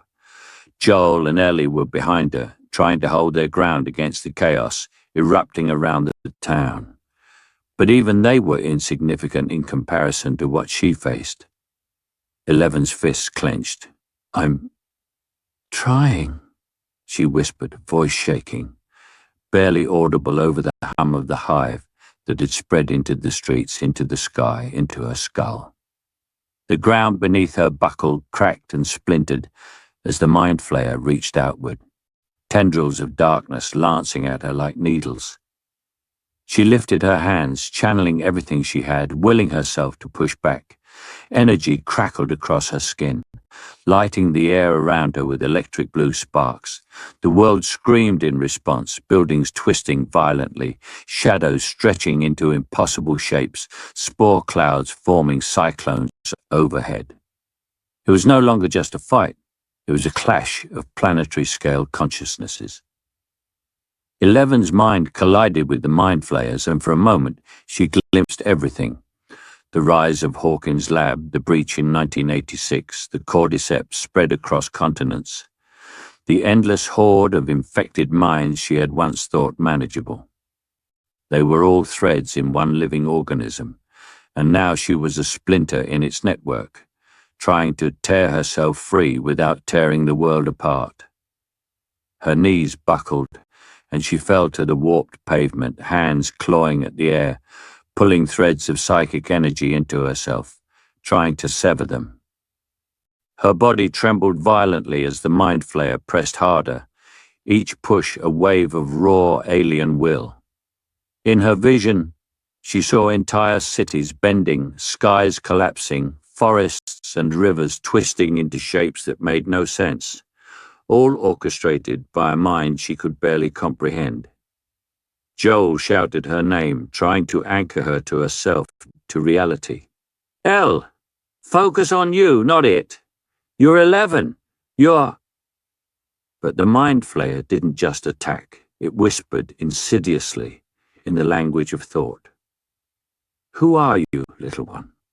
You are nothing. You are dust. You belong to me. Every memory, every identity she had clung to was being pulled, teased, overwritten. Faces of friends, of family, of the world she had known flickered in her mind, distorted, merging with the hive. She screamed, not with sound, but with psychic force. A scream that split the air, tearing reality around her. Energy flared across the breach, hitting the town in waves, toppling spire-like buildings, and snapping spore tornadoes into the sky. Joel caught Ellie, shielding her from flying debris, while Joyce pressed herself against the ground, clutching whatever stability remained. 11 pushed harder. Her veins glowed with raw blue-white power, but her mind began to falter. Names, memories, feelings, slipping. The Mind Flayer's whispers grew louder, more insistent, merging with her own thoughts, until she couldn't tell where she ended, and it began. I can't, she muttered, voice faltering. Her hands shook violently as a spore storm erupted around her, the threads of the hive lashing out, writhing in recognition of her resistance. The Mind Flayer's consciousness surged through her, and for a terrifying moment she understood it as a singular, living, planet-wide organism. Not evil, not cruel, just inevitability. Her scream tore across Hawkins, shattering inverted streets and warped buildings, and she staggered, teetering on the edge of consciousness and dissolution. Joel lunged to catch her, gripping her arms, his face pale. Elle, stay with us. Don't let it take you. 11 blinked, eyes glassy and unfocused. The world quivered, pulse and shadows bending toward her, responding to her every flicker of thought. She could feel the Mind Flayer everywhere, inside her, around her, in the town, in the spore storm swirling above, and a terrifying clarity struck her. She was losing herself. Every push, every effort, every shred of power she had expended was eroding her own identity. I don't know who I am, she whispered, barely audible, voice breaking, swallowed by the psychic roar. The Mind Flayer's presence surged, filling every corner of Hawkins with a pulse that seemed to anticipate her next move. Joel's hands trembled on her shoulders, heart hammering. Joyce clutched her hair, trying to ground her. The spore clouds above twisted violently, responding to the collision of wills. Ellie's eyes glowed faintly, threads of psychic energy flickering, unable to shield her friend completely. The world tilted, the sky above fractured further.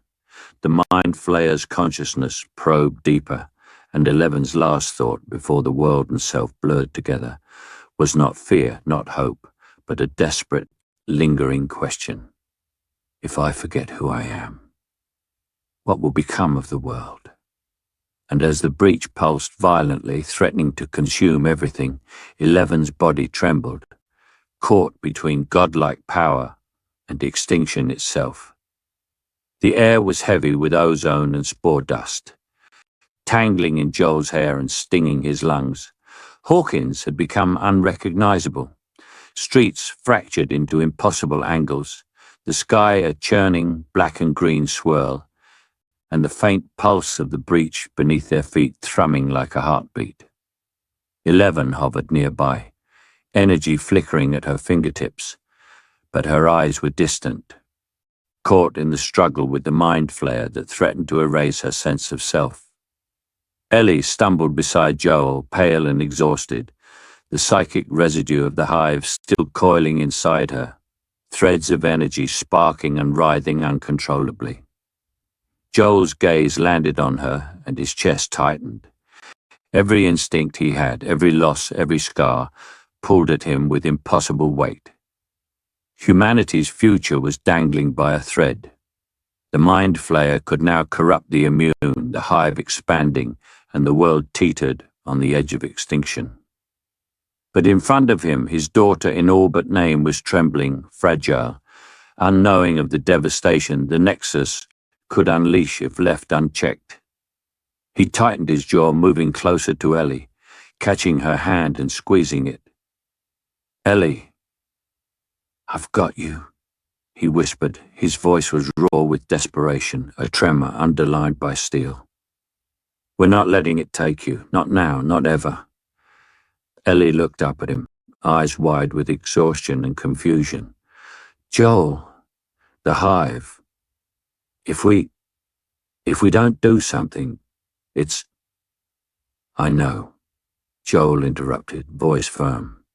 He could feel the psychic pull, the threads of the Mind Flayer writhing around them, tugging at Ellie, trying to drag her into the collective mind. He swallowed hard, mind racing, heart pounding. The plan they had, the one 11 had fought for, the one the Fireflies had insisted on, was simple. Sacrifice Ellie. Use her immunity as a catalyst to collapse the hive, end the threat. The logic was clean, deadly, perfect. And Joel's gut screamed at him to obey it. But he couldn't. Ellie's face, pale and streaked with dirt and sweat, flashed in his memory. Her laughter, her stubborn defiance, the way she had survived impossible horrors. He thought of his own daughter, Sarah, and the weight of that loss pressed down on him like a lead weight in his chest. No world-ending apocalypse, no species-wide survival plan could justify letting this girl die. Not her. He turned to 11, who was straining, shaking, her psychic energy lancing wildly around the breach. "Elle," he said sharply, "I need you to step back. Let me handle this." 11's eyes widened. "Joel, the plan. If you interfere, "I don't care about the plan," Joel shouted, voice breaking, echoing across fractured streets. "I'm not letting her die. I won't." Ellie's eyes flicked between them, confusion and fear blending with the lingering threads of the hive, still pulsing through her. "Joel, what do you—" Joel's decision crystallized. He couldn't save the world, not without losing her. He grabbed Ellie's shoulders, pulling her behind him as he shoved the detonator's casing toward the breach, but deliberately held back the sequence that would have triggered the collapse of the hive. The Mind Flayer's presence pulsed in response, sensing the interference, sensing the choice that defied its inevitability. Shadows swirled violently, streets warped, and the ground trembled like an angry beast. Yet Joel stood firm, protecting Ellie with every ounce of his being. "I'm sorry," he whispered. All she saw was the man who had saved her again and again. The man who had become her anchor in a world gone mad. Joel pulled her close, feeling the psychic backlash lash at him as the Mind Flayer surged in anger and frustration. His muscles screamed with strain and his ears rang with the echo of every creature, every consciousness he had just denied destruction. But he didn't falter, not once. Ellie's warmth, her fragile humanity, was worth the weight of the world collapsing. Ellie, however, felt the threads of the hive twitch in her mind, whispering warnings she couldn't quite understand, and for the first time, a seed of doubt pricked at her. She glanced at Joel, searching his eyes, trying to read him, but he avoided her gaze, keeping her anchored in a lie she couldn't yet comprehend. The breach pulsed again, wider now, more unstable than ever, and Joel's chest tightened. The world outside Hawkins was dying, spiraling closer to collapse. But Ellie was alive. Her heart still beat, her humanity was intact. And in that moment he knew the cost. but he didn't care. "I got you," he murmured again, holding her tight. As spore-laden winds tore across the streets, shadows of twisted buildings bending toward them like predators. "I got you." Ellie's eyes met his for a fleeting second, trust unbroken, blissfully unaware of the choice that had just reshaped the fate of millions. And behind her, the hive writhed, furious, its planetary intelligence sensing the betrayal, the one human immune to its will still standing. Joel had saved her. The world would pay. Ellie's gaze flickered to the breach, sensing the growing threat too late, and whispered almost to herself, "Joel, what did you—" The words died on her lips as the shadows of Hawkins shifted, swallowing streets and sky, the world tipping further into the chaos that Joel's choice had wrought. The air was still, but the silence carried weight. Hawkins lay in ruins, streets fractured and splintered like broken glass, buildings leaning at impossible angles, as though the world itself had breathed and not exhaled evenly. The breach was gone, or at least the glaring, gaping maw that had threatened to swallow the planet had been sealed. Blue energy arcs flickered briefly across the sky, dying out as if the world were sighing after a long nightmare. 11 collapsed to her knees, sweat dripping from her brow, body trembling with exhaustion. Her hands dragged through the warped asphalt, leaving glowing blue streaks that faded into dust almost immediately. Joyce crouched nearby, knees scraping against jagged concrete, eyes scanning the horizon, wary of any lingering threat. Joel stood over Ellie, shoulders heavy, watching her chest rise and fall as she slept in a fragile, exhausted heap. The town was quiet, too quiet, but it was a reprieve they couldn't trust. The survivors moved through the wreckage cautiously. Broken streetlights swayed in the windless air, casting long, skeletal shadows that shifted unnaturally. The scent of charred timber mixed with the faint, ever-present fungal musk, a reminder that the infection was still out there, lurking beneath the surface, patient and calculating.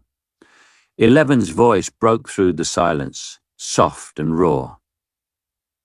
"It's over," she whispered, but even her own words sounded uncertain. Her mind recoiled from the remnants of the Mind Flayer's psychic tendrils, memories of the hive still coiling around her consciousness. The creature was gone from sight, banished or sealed, but not eradicated. Its presence lingered like a scar across the world's psyche. Joel crouched beside her, gripping her shoulder gently. "Over, yeah, for now," he said, voice low, full of exhaustion and relief. His eyes, however, betrayed the truth he couldn't voice. The cost had been immense, and the world they returned to was not the one they had left behind. Ellie stirred, blinking up at the sky that had begun to clear but remained tinged with an unnatural greenish hue. She ran a hand over her hair, seeing the smudges of dirt and ash, the streaks of residual blue energy from 11's fight. Her eyes scanned the horizon, lingering on the broken skyline, feeling the weight of every life that had been lost. Joel caught her gaze and offered a faint, reassuring nod, but his jaw tightened as he forced himself to believe their victory was real. Around them, the remnants of Hawkins bore silent witness. Abandoned cars stood like tombstones, windows shattered, tires half sunk into fungal growths that pulsed faintly in the ruined streets. Twisted vines of spore had begun crawling over buildings, moving almost imperceptibly, and the occasional twitch of fungal matter reminded everyone that this was not the end, merely a pause in the chaos. Joyce moved to the edge of the town, hands brushing against cracked walls, remnants of Hawkins' lab scattered in ruins, wires hanging like broken nerves. She remembered the first time she had seen the Upside Down open, the terror that had followed, and the years of fighting to survive. Now the breach was closed, but the feeling of being watched, of something just beyond perception, remained. 11 staggered forward, energy flickering weakly from her fingertips as she touched the ground, feeling every pulse of the dormant infection beneath her. It was quiet, but it was alive, sleeping, yet aware. She swallowed hard.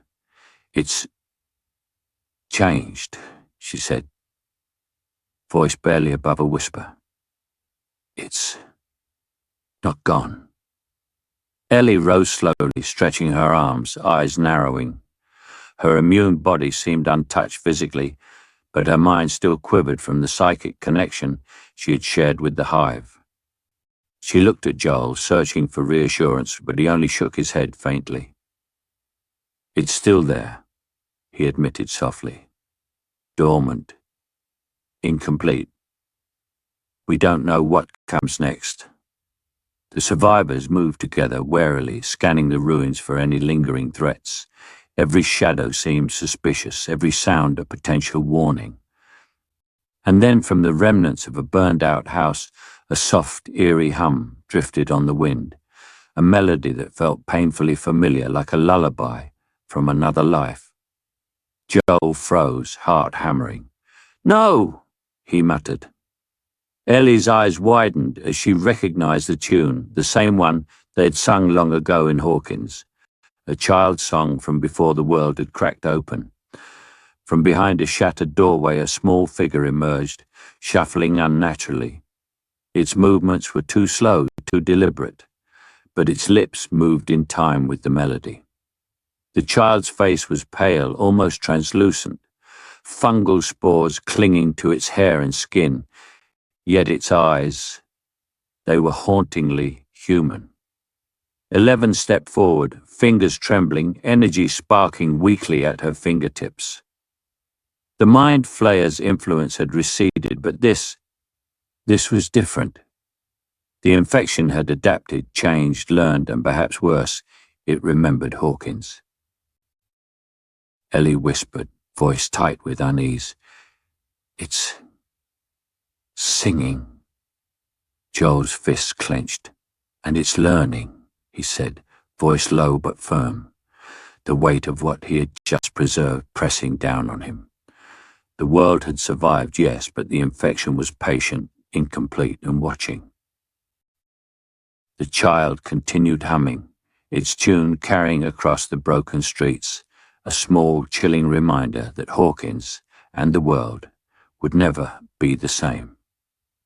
11's eyes met Joel's. In that glance, they both knew the truth. Victory had been won, but survival was only temporary, and the door they had closed had left a shadow that might one day reopen. The wind carried a metallic tang across the half-ruined town, rusted signs rattling in the skeletal remains of streets.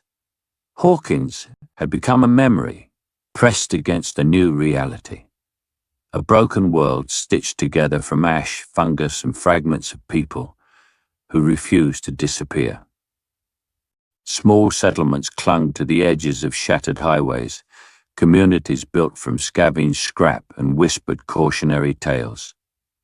Fires flickered in makeshift chimneys, smoke trailing upward like hesitant fingers trying to touch the sky, a sky still tinged with green and the faint shimmer of residual upside-down energy. Children played among the rubble, their laughter brittle but alive, weaving between the roots of dormant fungal growths that coiled like sleeping snakes. The older survivors told stories in hushed tones, passing legends from one campfire to another. 11 and Ellie had become names spoken with reverence and fear, their actions mythologized into fables. The girl who bent worlds and the immune one who walked inside a hive-mind. They were ghosts and saviors all at once, their presence etched into memory, even for those who had never seen them. Joel moved cautiously along the ridge overlooking the settlement, weathered face shadowed by the early sun, eyes scanning for signs of threat or opportunity. Time had hollowed him, softened some edges, but the weight of survival remained in every line of his body, in the way he held himself, alert, yet weary. He had told stories, too, of bravery and sacrifice, but only fragments, enough to keep hope alive, without revealing the truths that could fracture belief entirely. Ellie worked beside a small garden, hands sifting through nutrient-rich soil that had been coaxed back to life despite the spores beneath. Her immune body had adapted, her mind sharp, wary, yet at peace for the first time in years. She hummed quietly, a tune from Hawkins long ago, unaware that the melody carried a memory as much as it carried comfort. Her eyes, bright and alert, swept over the children, mimicking her movements, planting seeds as she had, teaching the next generation that life could persist even here. 11 watched from the edge of the settlement, perched on a twisted lamppost like a sentinel. She was older now, the raw edge of her powers softened, but still formidable. Pulses of psychic energy, occasionally rippling faintly through the air. Her eyes drifted to the horizon, scanning beyond the settlements to the remnants of cities swallowed by fungal growth or upside-down remnants. Memories of Hawkins and the breach lingered in the corners of her mind, a cautionary shadow that reminded her how fragile this world remained. Joyce sat nearby, stitching together a ragged blanket, glancing frequently at the children and teenagers who ran between the camps. She hummed softly, letting the tune carry through the air, her own way of threading familiarity into the fractures of this world. Even in the quiet, the residue of horror lingered, the faint tremors of psychic echoes, the quiet hum of spores sleeping, biding their time. But for the first time in decades, she allowed herself a fragile smile. Humanity endured.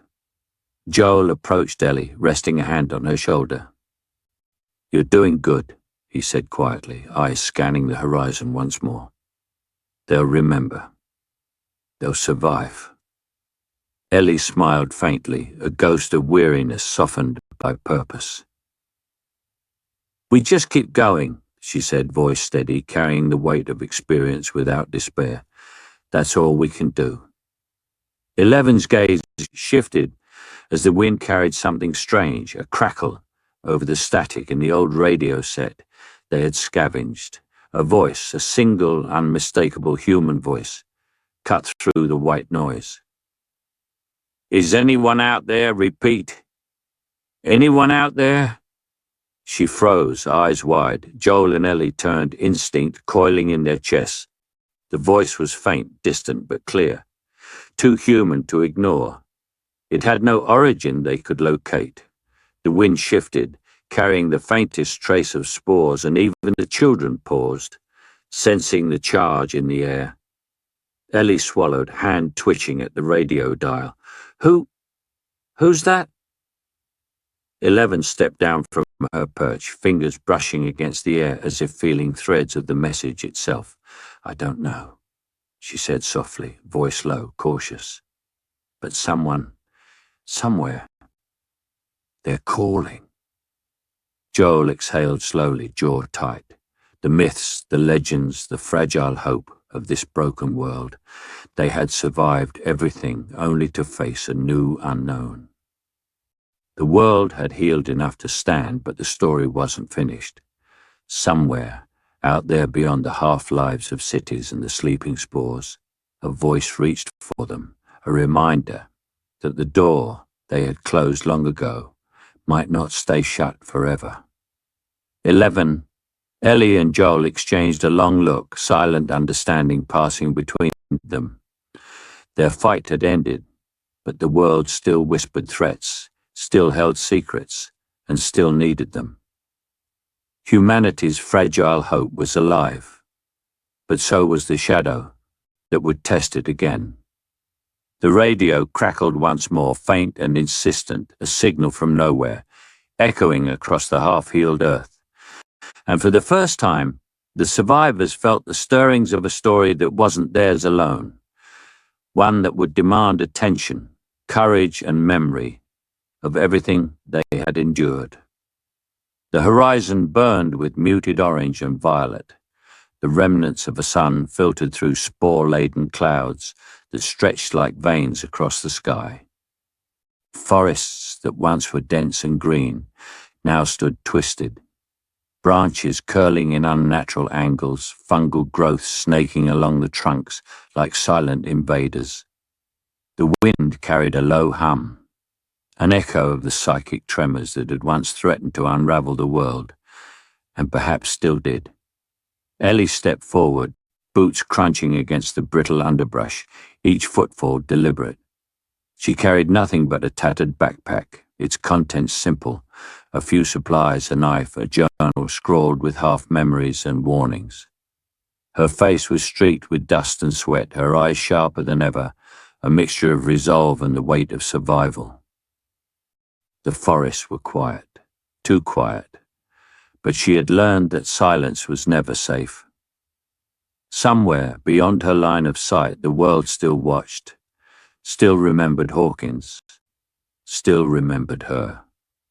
Behind her, the remnants of civilization receded into the horizon, small settlements like islands in a half-healed sea of destruction. Fires burned in chimneys, a faint smoke trail dissolving into the oppressive sky.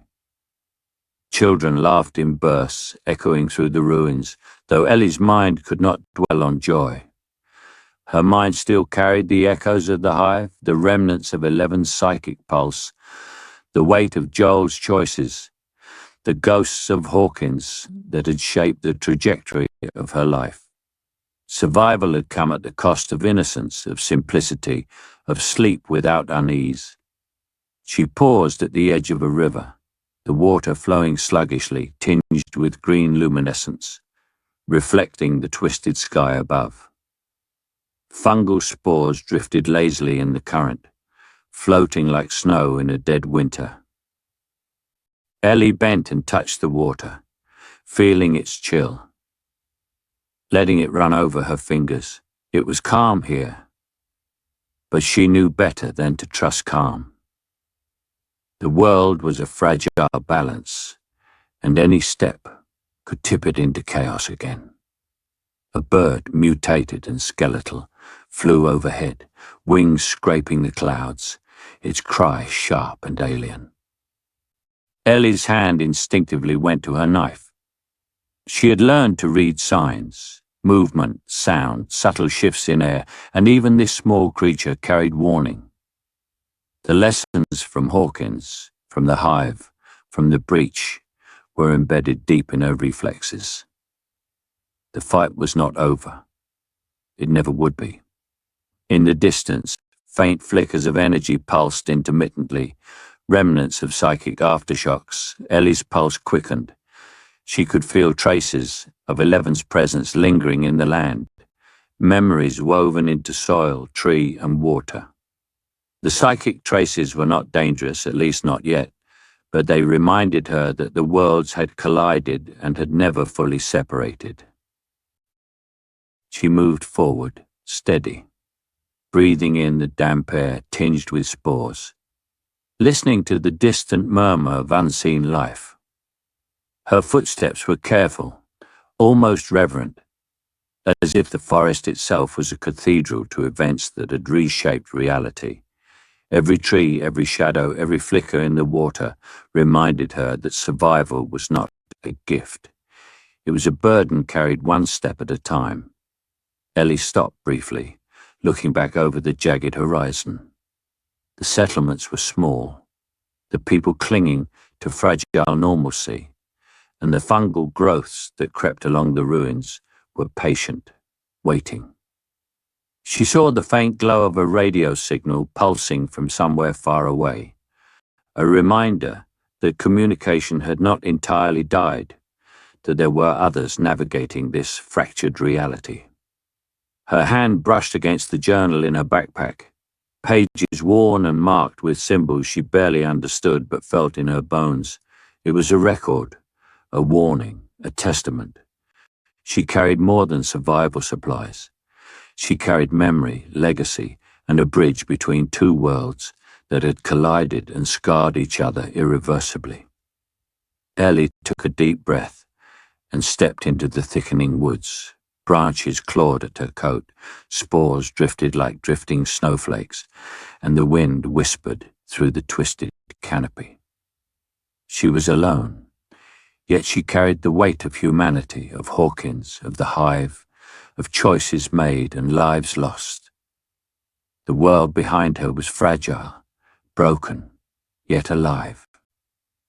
And as she disappeared into the forest, the camera lingered on the river, the settlements, the twisted trees, and a faint shimmer appeared in the distance. The air quivered, a subtle pulse, as though the door between worlds was not fully closed. A reminder. Balance, yes. But peace? That was a luxury the broken world would never know. Ellie's figure merged with shadow and light, moving steadily forward, carrying two histories, two scars, and the tenuous hope of survival. The forest swallowed her, yet the world behind her held its breath, uneasy, waiting. Somewhere, a child hummed a tune faintly recognizable, the same melody that had haunted Hawkins long ago, echoing the truth of what had been lost and what could rise again. The story ended, but the world, stitched together from memory, spores and psychic scars, continued. And somewhere in the distance, unseen, the door between worlds stirred again,